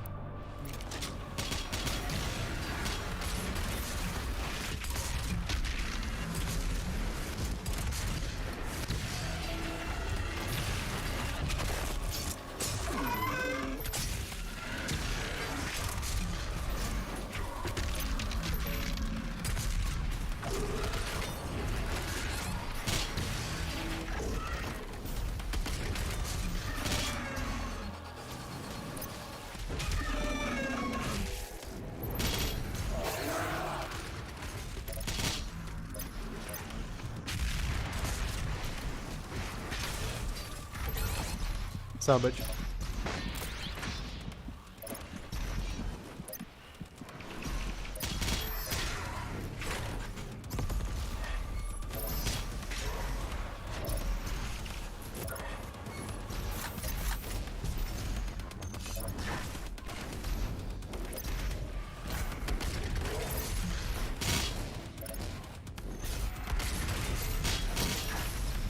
Okay.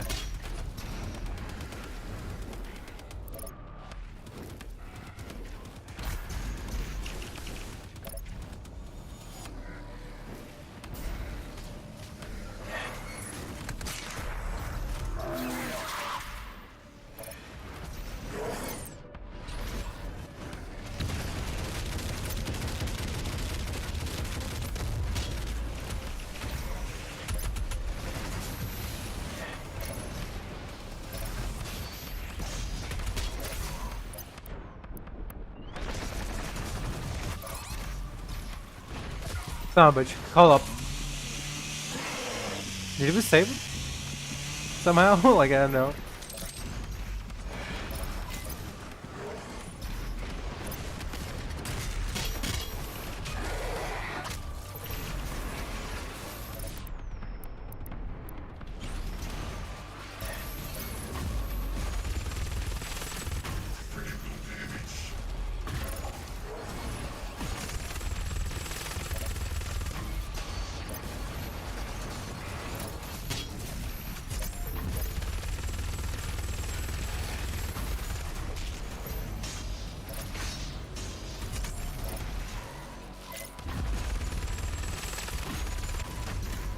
Okay, hold up.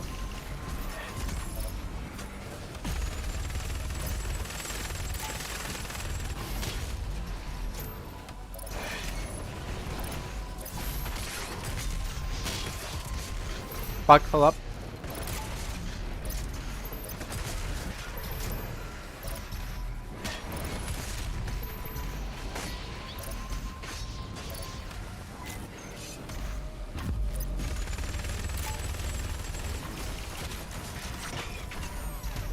Fucking hold on a second. Wow, okay, I had like empty fucking everything? Holy shit. Wowza. That is unbelievable.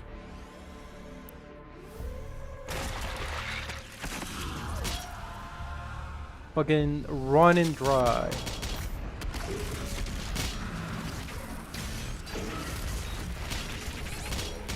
Fucking what? Where?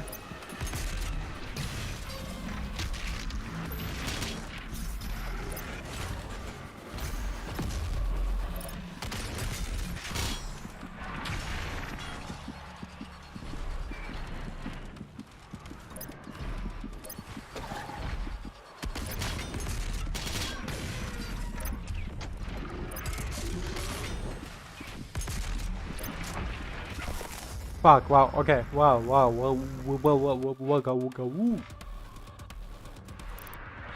Gabagoo, what the fuck? Jesus.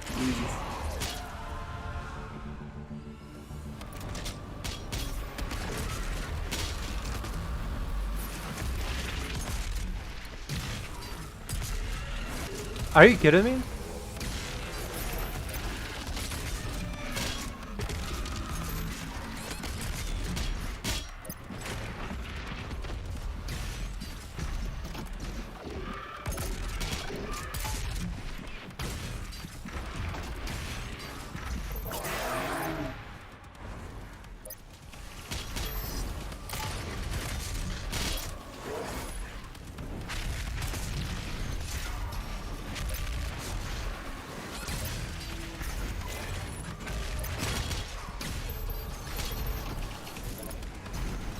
Ooh, ba.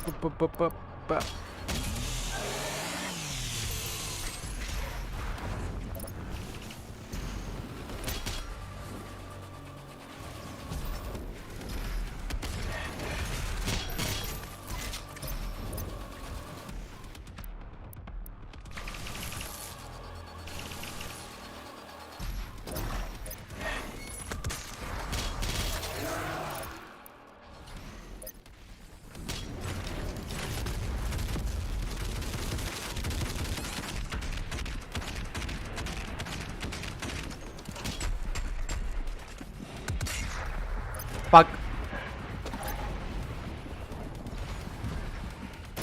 Ah, damn. Wowza. Whoa. I do like that notion about moving in combat. Because yes, of course. How could I forget? It's like I was just fucking standing still.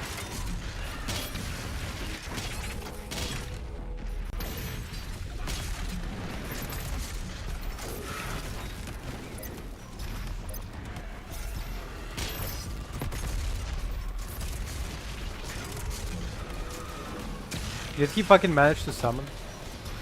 He managed to summon. This motherfucker. Look at this fucker. Oh.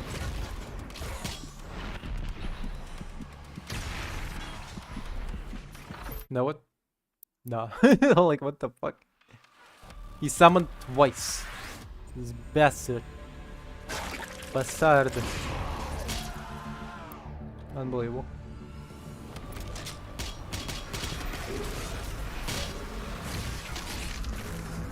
Whoa, what the fuck? What the fuck shred me? Holy shit.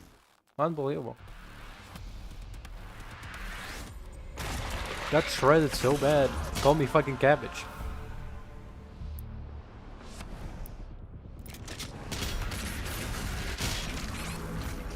I actually did make some fucking...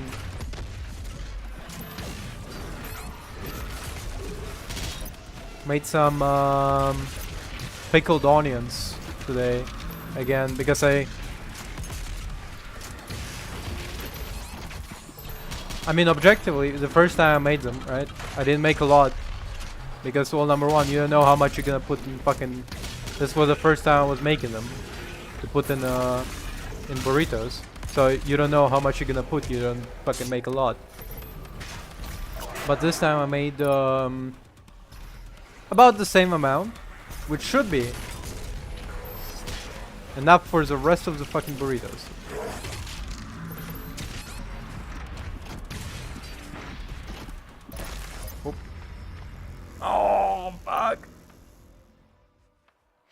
My god. This game gonna make me take crack. Like holy shit. I'm gonna fucking take in mess just to fucking beat this game.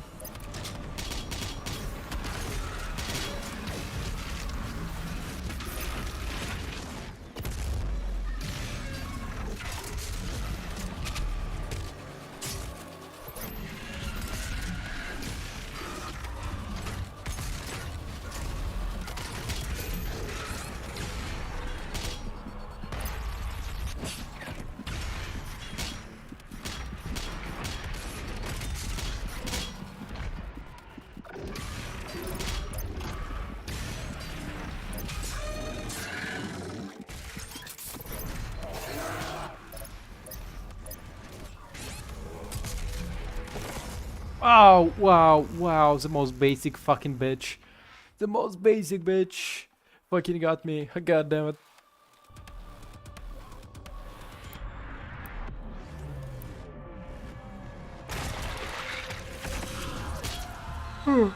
Yeah.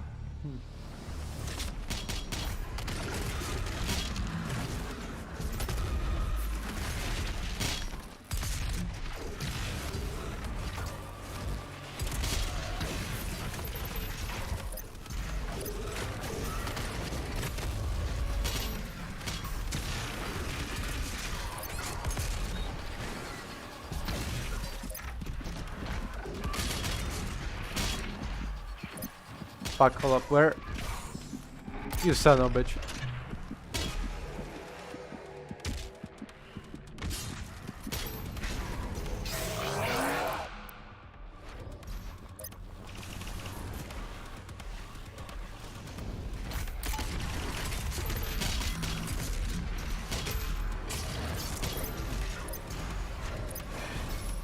Okay, that's good. That's good. Whoop.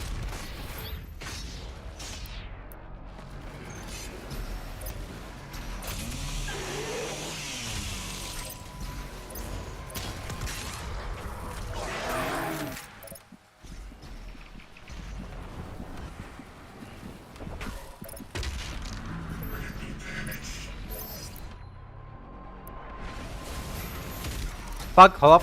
No! Oh. Whew. Know what? I think this deserves a break. For me to talk about interesting thing I found. Okay, let's see. I'm gonna be taking a break because I'm too tense. You know, it's too much. I'm Mr. White Christmas. I'm Mr. Snow. I'm Mr. Icicle. I'm Mr. 10 Below. Okay, this is the one I was talking about.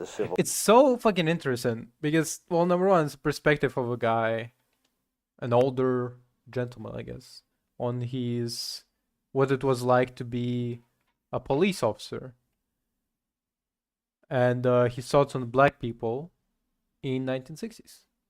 Well, I have to remember that the black people had gone through 200 years of slavery and 100 years of oppression following the Civil War, and the relationship between black people and the police is very special because black people saw the police, and to this day many of them see the police as the oppressors, as well, that's like number one, that like the fact that he said like, oh, it the relationship between police and the black people is very special. It's like, no, it's antagonistic. Also, mostly by the police. Statistically, a black person does not go out there to, you know, antagonize the police, but police does go out there antagonizing minorities, black people included, for many situations. Mostly, sometimes it's not even like conscious, because like they can go out like they're like, I'm gonna go arrest a black guy. Most of the time they go, I need extra like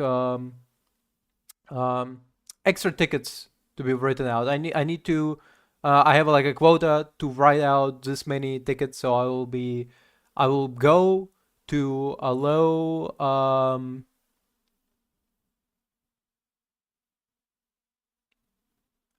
I was gonna say economically low poor area, right? Poor area. I'll go into poor area, where people are more likely to have some sort of wrong with them, and they are less likely to protest the ticket, or less likely to go to court, like protest it in court, but most likely will just pay the ticket. And then, well, what do you know? A lot of poor, economically low areas are primarily with populated with people of color, including black people. And so they will go to those areas, arrest a lot of black people, or ticket a lot of black people. And it just so happened that those poor people will not be able to protest the ticket, and and most of the times they will not be able also to pay the ticket. So what will happen is that they will be arrested for not paying the ticket because they are too poor to pay it, and they go to jail. And oh boy, look at this! 80% of jails are now populated by black people. Wow! Wow! The enforcers of the white man's law. And also about the idea that police is seen as the oppressors and the enforcer of white man's law. Well, yeah, kind of, yeah, like still are kind of like. And yet, in places like Harlem, and I'm sure in other cities, where there were some black police officers, and there was an accepted way of life. And incidentally, there was black middle class in many of those places today, which we don't have, unfortunately, and that's the reason for some of the deterioration in our inner cities now. Well, that is actually spitting facts. The deterioration of middle class and removal of middle class from within the areas does stimulate further degradation of the area, mostly because poor people cannot upkeep the area, or have no desire to upkeep the area, and it just kind of spirals in. The segregating the poor from the rich is done in benefit of the rich and massive detriment of the poor. You would think simply separating the rich from the poor would just benefit the rich in the fact that they don't have to see the poor, but also benefit detrimental to the poor in the fact that, well, number one, lawmakers, public officials will not be upkeeping the rich people's street with the same negligence that they will upkeep the poor people's street, because the poor people's street will be like, well, I mean, who cares? Like, they're not paying taxes, whatever. Like, what, they gonna protest against us upkeeping the street? Like, are they gonna have the time? But the rich people have time. They will most likely all the public officials would be like within the middle to upper middle class, so they would be next to the rich people, either economically or geographically. So obviously they will upkeep the area where they are and not the area where poor people are. They don't see the poor people, okay? Because black middle class people have been able to move to the suburbs, and leadership people aren't there. But back then, there was great tension. And now a Supreme Court decision saying it's changing. You're going to be a full American, and leaders rising like Martin Luther King and others saying freedom, and now people wanted to get on with it. But the police were the ones who were saying, tomorrow, yes, everything can't change overnight. That was their job. They were, and whatever the elected officials decided, whatever the school principal decided, whatever an employer decided, whatever a union decided, if that generated protest or tension, who had to be there in the middle? The police. And this is actually quite the thing that I was talking about yesterday which is the fact that in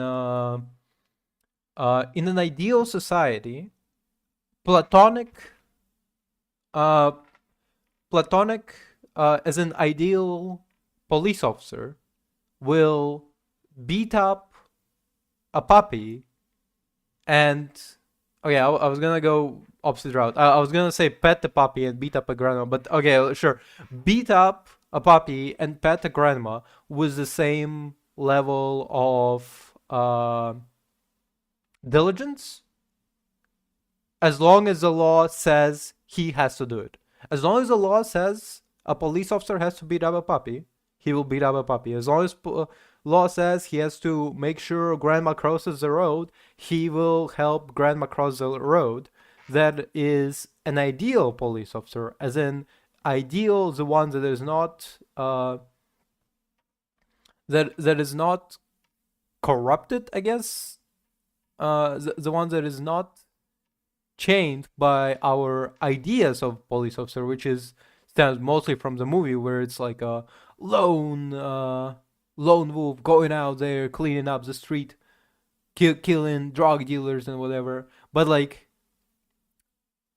an ideal cop, not the one you envisioned, but an ideal cop, the one that just follows the way that the government wants them to operate, would be a bastard as long as the government says they have to be a bastard, and the nicest person you ever met as long as the government says they have to be nice. But of course, that is an ideal environment. In our environment right now, mostly cops are bastards because they culturally, people who want to be a police officer want to feel empowered, but they, for whatever reason, don't have education, money, connection, whatever, to get into other sorts of ways to feel power. So they feel powerful through exercising authority, which is being the police officer. Being the police officer is an authoritative figure, as long as you understand that they have to do, as long as you understand that they have to do what the law says and nothing more. But of course, there is a lot of police officers who take more than the law says because they believe they will know more than the law and whatever, including like those police officers in was it Mississippi? The ones that like would kidnap black men, like arrest them, drive them out, and then shoot them in the back of the head. That's not the law. That's not an ideal police officer, but that is the same amount of care for their for upkeeping the law that usual police officer feels. Normally, police officers are, in one way or another, are corrupted not by the system, but by somebody else. Like, take a bribe. Maybe look over this. Oh, well, they have to... he actually talks about it. Hold on a second. There came a time in the 60s when police officers became very frustrated with this. Day after day, we're out there. People are blocking highways, blocking the traffic to protest something or another. And people are picketing in front of an office building. Some company official is calling and screaming, "Get them out of here, lock them up." You're in the middle. People had a right to protest, a right to free speech. There were rules. You couldn't lock them all up. But many of these powerful people had their way until now, and as things began to change, the police were there to maintain order. We're a racist society. We're still a racist society, and the police tend to be racist, and yet they began to change, and change almost 180 degrees. Their job... Take this with a grain of salt in terms of change, because number one, yes, introducing, he talks about it, but introducing more people of color within the workplace does decrease the violence against other people of color, because, well, there's going to be a black guy who says, "Hey, stop it," you know? Until then was... But that is on account there is a black guy to say stop it, you know? keep the black people in their place. The law may say anybody can be served in this restaurant, but if a black couple came into a restaurant and wanted to be served, it wasn't legal, but the owner knew if he called the police, they'd say, get out of here, which they said too often, or, well, it might be better this if you not stay. I could point you to a nice restaurant a half mile away. But that's what the police did, and there was a lot of resentment among black people, not just poor black people, but people who were professionals, business people themselves. They received that treatment from the police, and now this is going to change. And not every police officer was ready to have it change. They're human. They were brought up this way in police work, and they were resentful, and there was a lot of racism. Now, we began to recruit more black police officers, more Hispanic officers, and we began to recruit women. Yeah, that is one way to decrease discrimination within the work environment, and including the police, but also in like regular office job, is to increase the amount of people, to diversify the amount of people. That's why DEI is a real thing and has to be upkept, because otherwise you're gonna have just a bunch of whiteoids like hiring other white people, and it's gonna be perpetual like echo chamber essentially. Officers, all of which have been very good, but not every police officer welcomed that. A lot of them enjoyed it. There are police departments in this country that are very inbred. A lot of families have been involved with the department for years, and they saw their power to bring their nephews and grandchildren in eventually, and now blacks were coming in. And because black people were getting the vote and becoming a political influence, you heard from elected officials on these things too. Yeah, that's the thing he was talking about actually no, not here. But yeah, it's also a problem, obviously. Like having like, oh, we're gonna just bring in my son Bill and his and his son and his grandson and whatever, and like you have like essentially a sheriff line, and it's essentially becomes a monarchy, and I don't know how to say it. So it was a period of great change. Did it change the police department? Oh yes, the police deserve much more credit than is given to them for how effectively they have. Yeah, the thing I didn't understand was like police had deserve credit. Come on, when somebody think about police officer who now has to deal with all these black people in his at his workplace, what somebody think about the police? God damn it. Have kept the peace through a lot of this change, and the police are very different. They're much better educated today. The process of education was starting in the 60s, and better educated chiefs began to take charge of departments, brought in more enlightened policies, and especially restraint in the use of force. There's been a dramatic reduction. And I mean, it's a thing I also was talking about yesterday, about the idea that like you do need to have a fit police department, because the more fit they are, the less likely they are to draw a weapon at the teenager with like a toy gun, because now they're saying like, oh, I can just yoink, you know, in the use of force by the police in this country, especially because the better, the less athletic your police is, the more worried they are they cannot apprehend somebody through physical means.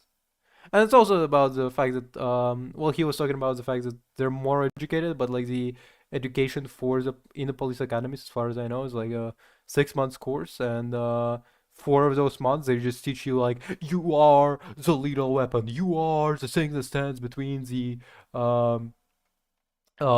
streets, the violence and the streets. Remember to like always have your weapon at the ready. Against black people, and that's been the result of better leadership. But the 60s, particularly the activists, the late 60s, was a time of force, was it not? Oh yes, yes. On the picket lines out in the neighborhoods, the police were getting more resistance. Policing a ghetto neighborhood where people had been subservient, now people were standing up to police officers, asserting their rights, talking back. And for many older police officers, this was a new problem. Why don't they behave the way they always did? You know, police officer says, don't do that. Now they were calling police officer Whitey. And on Friday and Saturday night, they were congregating, and when there'd be a family fight, you'd hear screaming and shouting, because 2 white police officers would go into a black tenement, maybe to save a woman's life who was being beaten by her husband. But when the 2 white police officers came out on a Friday night at midnight, and half the people were drunk, the screams, Whitey, Whitey, don't kill that black man. And I find it hilarious that the worst word he can come up with is Whitey, but also what I'm thinking about is like that entitlement from the police is like he says like, oh, from the older police officers they expected the like people to like fall in line as soon as they see them. Like, you know, like that's one thing that also a lot of like police officers struggle with, is the fact that they, as I said, they believe themselves to be an authority figure, which they kind of are, but like you know, it gets to their head, and they don't like to be counteracted. And we had many major riots, but we had thousands and thousands of mini riots in those inner cities. And so the policy, make your arrest, get them in the car, get out of there. Well, that was new. And 10 years before, that would have been laughed at. Get out of there. We're the police. We're the law. They will obey us. And now, make your collar, get them in the car, get out before a riot starts during the long, hot summers of the 60s. There is no world where that isn't you, okay? This is, I think, topical in this case. There is no world where that isn't you, okay? I have zero doubt in my mind you're going to jail. There are approximately 970 wrongful convictions of innocent civilians each year. These convictions result from a variety of factors, such as poor public representation, inadmissible exonerating evidence, and in some extreme cases, illicit coercion or other such dishonorable behaviors by law enforcement. These individuals, emboldened by the authority of their position, may act in the pursuit of prestige within their field, or out of some false sense of pride. Didn't know what you want, so I got a mystery flavor. Okay. Meet Detective Edward Gabris. At this point in the investigation, he has already made up his mind that his prime suspect is guilty. Over the course of this interview, we will observe as he ignores the facts of the case, fabricating conclusions based on zero evidence in order to validate his preconceived narrative. Also, I think his hair is fake. The following never-before-seen interrogation footage was analyzed by a professional counselor, a clinical psychologist, and a licensed attorney. That's a cool shirt. Is that Breaking Bad, or? Heard it was a pretty good movie. You a big fan? Okay, let's just get started. This is Corey Antonopoulos. He is being falsely accused of trespassing, public intoxication, aggravated assault with a deadly weapon, indecent exposure, and horse theft. During the next several minutes, Corey displays a keen understanding of the criminal justice system and common psychological interrogation tactics. Watch as he deftly navigates accusatory pitfalls and expertly controls the course of the conversation. This man has an iron will and a recorded IQ of 168. Detective Gabris doesn't stand a chance. So, By the way,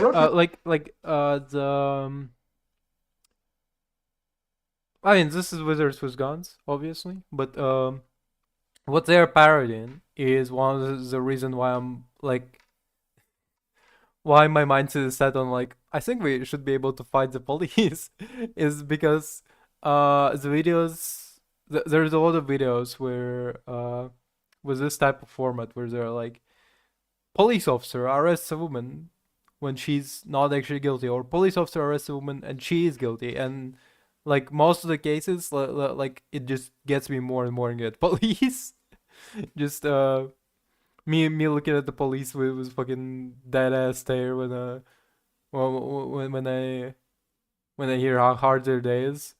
They don't know that there was a woman in US who got arrested for having a fucking chewing gum in her back pocket that police officer thought was a switchblade.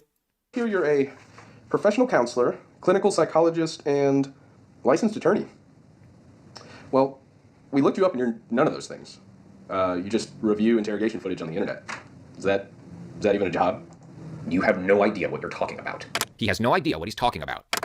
I mean, it just seems like you analyze body language a lot. Is that, I mean, you know that's a pseudoscience, right? Look at the detective's body language here. Notice the weak hands, the closed posture, and the way he crosses his legs. All signs point to him being a huge bitch. By the way, police are taught about reading body language, but like as far as I know, if you look at that like a booklet reading people's body language, it literally says like their fucking legs are closed, that means they're hiding something from you. Their legs are open, that means they're hiding something from you. Like literally just like read whatever the fuck you want, and like there will be like answer that they are guilty, you know. I provide professional insights into criminal and investigative psychology edutainment experience. Oh, and I got a pretty big brand deal lined up with Gord VPN. That's right. I got an in with Gord. What? Are you hiring me as a consultant? I don't know why I'm here. Are you serious? Silver and gold! You recognize that man? Who? The one screaming, swinging around a mace? No, his face is pretty expertly covered, and that's more of a flail than a mace. Maybe a morning star, but definitely not a mace. You ever been to medieval times, Corey? Medieval times? No, I'm not a time traveler. Notice the suspect's even tone and sharpened wit completely dismantle the officer's line of questioning. Notice how the officer's chubby neck and stubby arms make him look like a dished-out Oompa Loompa. You ever gamble, Corey? I don't know what that has to... I mean, I think I played poker, like, once. You ever gamble at medieval times? What?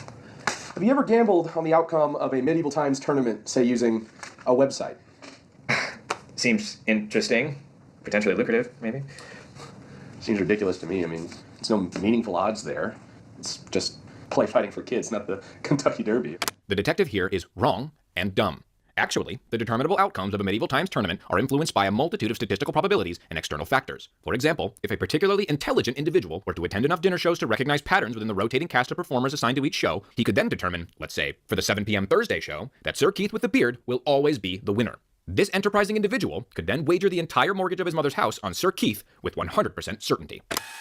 Tell me about this $180,000 loss on joustersjackpot.net. 99% certainty. Quite unfortunate. Also,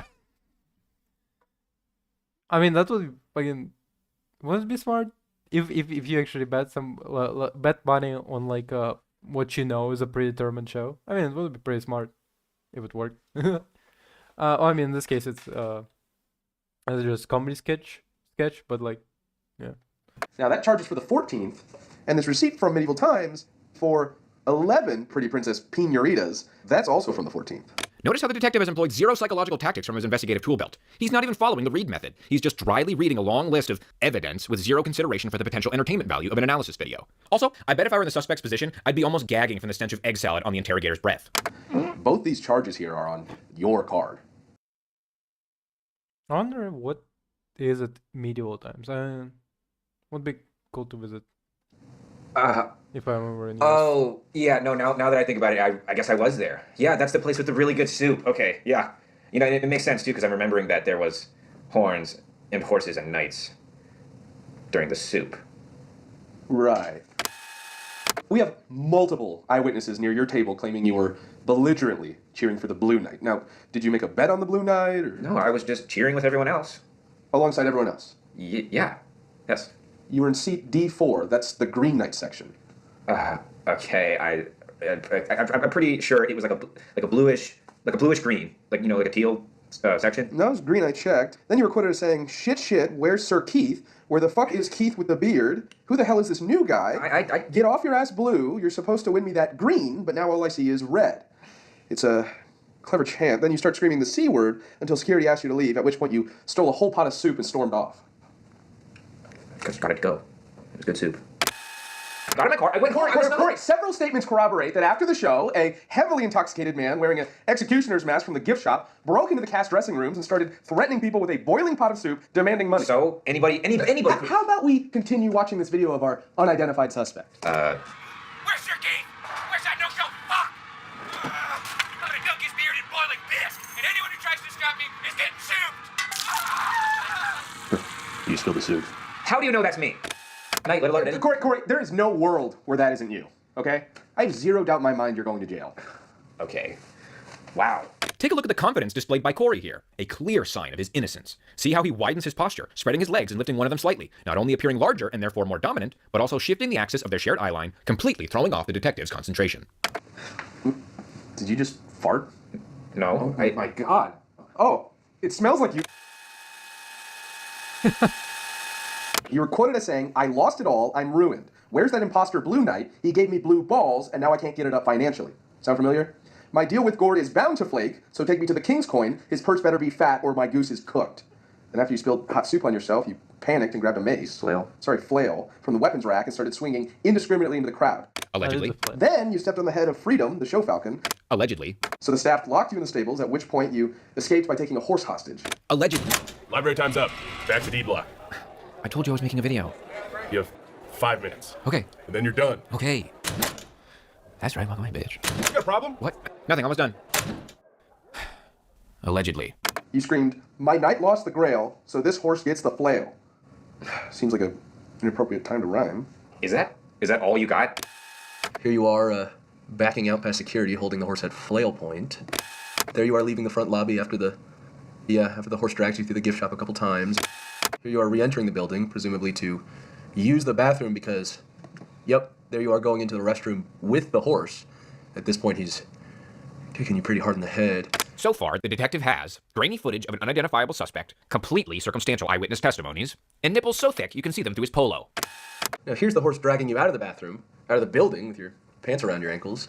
The footage is a bit blurry, but you're leaving a pretty noticeable trail of feces behind you there, which did eventually lead us to the missing horse down the highway, but by then, of course, you were gone. What? The only real thing you have here is some random video. Well, I wouldn't say... You can't legally prove, beyond a shadow of a doubt, that I even stayed after the show. This is useless. Well, it's not entirely useless. I mean, it did keep you here long enough to get the results from the DNA test. DNA test? From what? Well, remember when you fear-farted so hard you shit your pants earlier? No? Well, we tested those pants against the feces all over the crime scene, and, what does that say? Perfect match. I never diarrheaed my pants here. Oh, you're gonna cut that out of your little... This video is brought to you by GordVPN. GordVPN is the worst VPN because it's full of flakes who will completely renege on a deal after months of negotiating. And in the middle of... Hey, what'd I say? I'm done. I'm literally done. Then shut it down. You said I had 5 minutes. It's only been like 4.5. Whatever. Bitch. Did you just say? What? Nothing. Let's say he was a bitch. Wait, Huh? no, come on. I was joking. Who's the bitch? Hey, say it.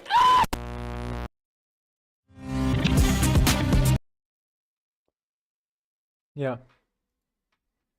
Daddy, I found a dog wandering around outside. Can we keep him? This, by the way, I found this video a while ago.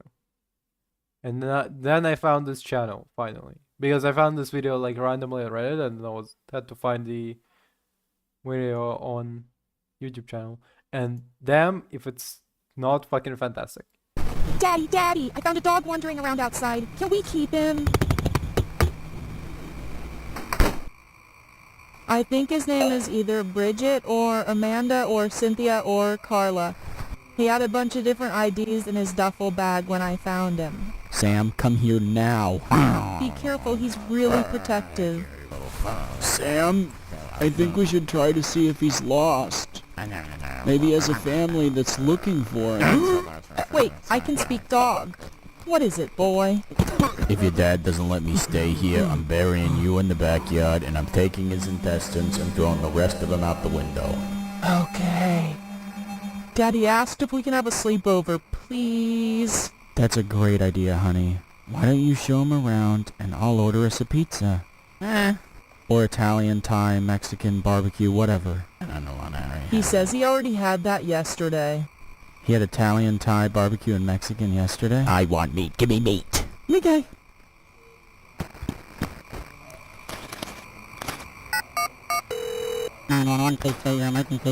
Thank you for your service. Why don't I, see you by the window? Actually, I don't speak dog.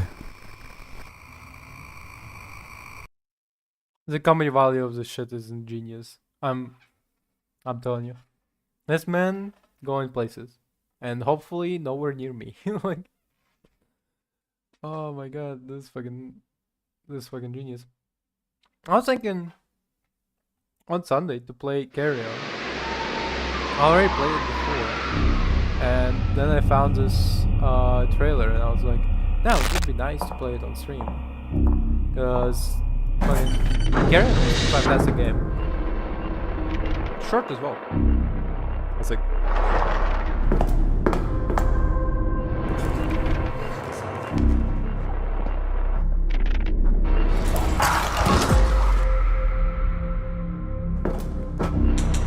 oh, it was a brilliantly animated.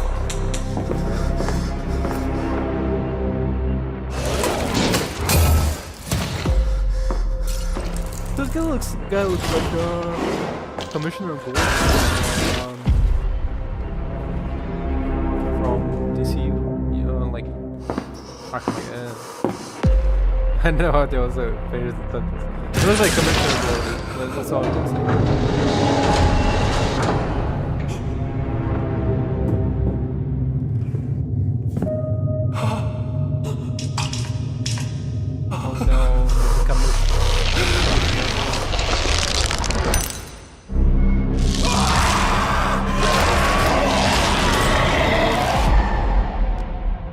Yeah, so Carrion is a game where you become essentially the Thing from the movie The Thing. You're like this flesh monster, and it's super cool. I find it very cool. Yeah. And 10 out of 10. Oh my god, it was just a joke! This is 32-year-old Randall Conroy. 4.5 hours ago, he was arrested for rigging a landmine to explode inside the popular trampoline park known as Rebounders during business hours. You guys gotta learn how to be funny! During our examination of this footage, we will be discussing the interrogation tactics of the detectives and the various methods of psychological deflections that Randall employs throughout the interview. Now keep in mind, this is a man deranged enough to place an explosive device underneath the trampoline in hopes that a child would detonate it by bouncing on the right place at the right time. And what is the charge? Having a cool prank idea? Get pranked. Okay, I can't believe Swagger Souls got arrested. Here's your Diet Coke. Sorry that took so long there, Randall. That's fine. I'm a very patient person. Oh, by the way, is it a myth or is it true that them giving you like stuff to drink isn't simply to like lull you? Well, it's partially to lull you into like sense of security, like oh, I'm your friend. Here's your drink, but it's also to get fingerprints / DNA from spit. Like you're gonna like touch your lips to it, so you're gonna leave spit, and that leaves DNA, obviously, and then you get fingerprints on the cups. Coming from the same man who, after realizing the children on the trampoline were too light to trigger the pressure-sensitive explosive, was quoted by eyewitnesses as saying, "Fine, I'll do it myself." He then proceeded to jump on the trampoline as promised, succeeding in detonating the device. How he survived? Well, we'll get to that later. Yeah, so we heard your story, Randall, and there's just a few inconsistencies that we're hoping you can help clear up for us. I told you, I was at home watching a movie. I was watching Breaking Bad. Isn't that a show?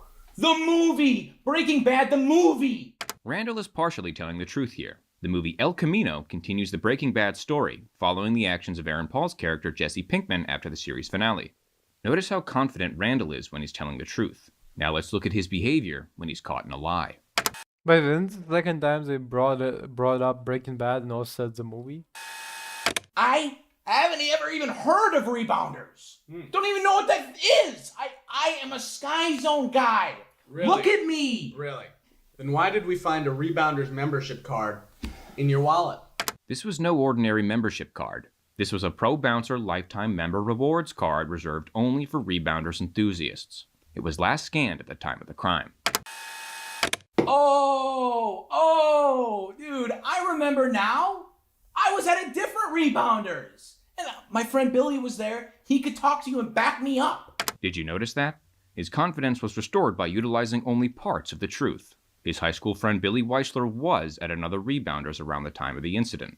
However, after 10 seconds of questioning, Billy revealed Randall was not, in fact, at this other Rebounders. After 5 minutes of questioning, a child was found in the trunk of Billy's Ford Fiesta. Billy is in federal prison. We know for a fact that you were there, Randall. How do you know it was me? I would never do anything like this. This was not the first violent crime Randall had perpetrated. In 2017, Randall donned a full suit of knight's armor and attempted to rob a water park. When he tried to flee authorities down a water slide, he was found nearly drowned at the bottom due to his cumbersome attire. You're telling me this is nothing like Alaska? Oh my god, that was one time! In 2018, Randall attempted to sink a Disney cruise with a cannon that he mounted on a small dinghy. He was unsuccessful and quoted as saying, "The dang thing wouldn't light. It was too friggin' wet." And what is the charge? A delightful prank idea? A delightful little troll? He almost escaped, but was tasered thoroughly due to the conductive nature of his costume. He was wearing a suit of armor. Come on, Randall. Give me something, okay? A terrorist wearing only night costume, to be fair, would be fucking some super villain shit. This is serious. Those kids could have died. What was that? Nothing. Is that funny to you? Randall realizes he's slipped up here. Watch closely at the next technique he employs to hide his emotions. No, that is not funny to me at all. Child endangerment isn't something you laugh about, is it? No, I would never think child endangerment is funny. It is not hilarious at all. Lower your hands, Randall. His whole facade is falling apart, just like a house of cards. Or like the show, House of Cards. Oh, yeah. Now the detective knows to apply pressure. Randall, what if I told you we spoke with your mother this evening? She told us everything about the rebounders. My mom? Mm-hmm. What? She's lying! The police had in fact not spoken with his mother. This is a common tactic used by interrogators, feigning the possession of damning evidence in order to draw out a confession. Surprisingly enough, that is real. Like, they will tell you, we have footage of you fucking stealing entire fucking car, and then they're gonna be like, oh, sorry, no. Like, you didn't steal the car? Like, yeah, they will interrogate you for so long that you will, by a certain point in time, actually admit that you actually did it and hallucinate doing it, you know? She's lying! Nope. Randall's mother had been deceased for over 4 years. Freaking bitch! Look, Randall, we almost had you at the bridge, and we got you now. On the night in question, after fleeing the scene, the suspect hijacked a magnetic junkyard crane and proceeded down the highway, initiating the slowest police chase in Brevard County history. The crane careened off a bridge into the St. Johns River, where he swam away. When authorities investigated the crash, the only evidence found was a medieval great helm stuck to the crane's magnet. The suspect had been wearing a suit of armor. So you might as well just tell the truth. Damn, this man is super villain. Yeah. Okay? Swagger Soul's not like he used to be. Like, Well, you have no evidence. You have no proof it was me. Bring it in. What is that? What is that? Okay. Look familiar, Randall? No. I have no idea whose 13th century Germanic great helm that is. I don't know. They later found a headless suit of armor in Randall's family home embedded with landmine shrapnel, presumably how he survived the blast. We know it's yours. It's not mine. Look at it. It's too small. This wouldn't fit on my head. Why don't you try it on then? I can't. Why? I'm too tired. He was not tired. He had just drank a full Diet Coke. Oh. Put it on, Randall. Diet? Why would that? Because it's Diet Coke. It doesn't even have sugar. Fine. It's fucking whispering to him like a green goblin mask.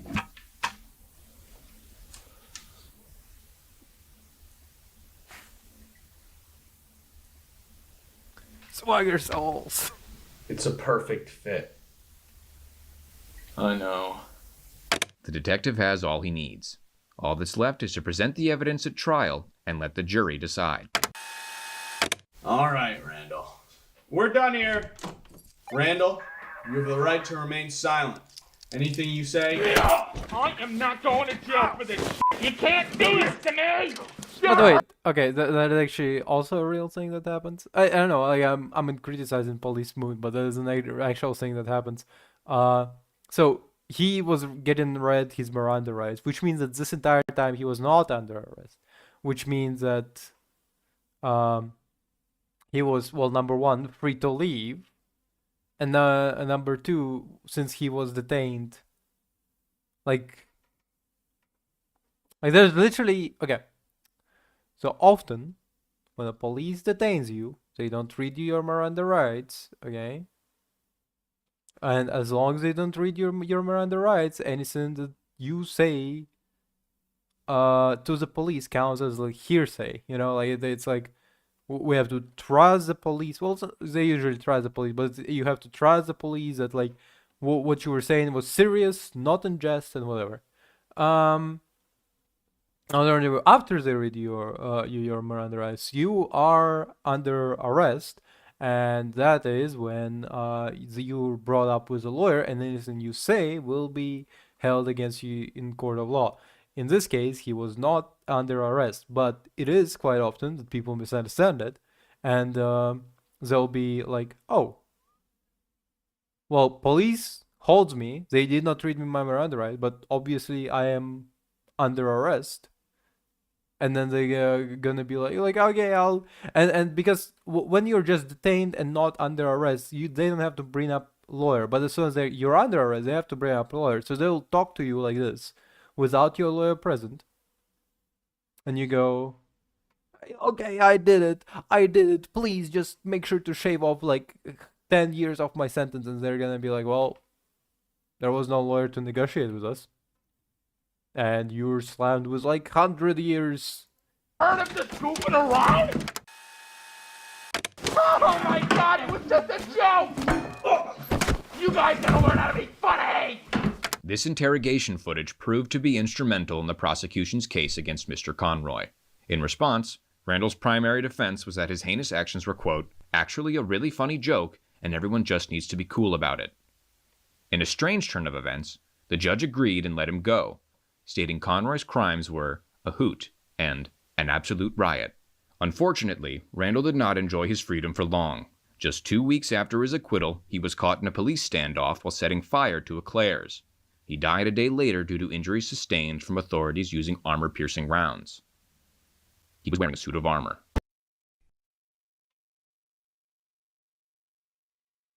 Okay, great day video, as always. The isosceles triangle has two We're gonna be coming There back. is no world.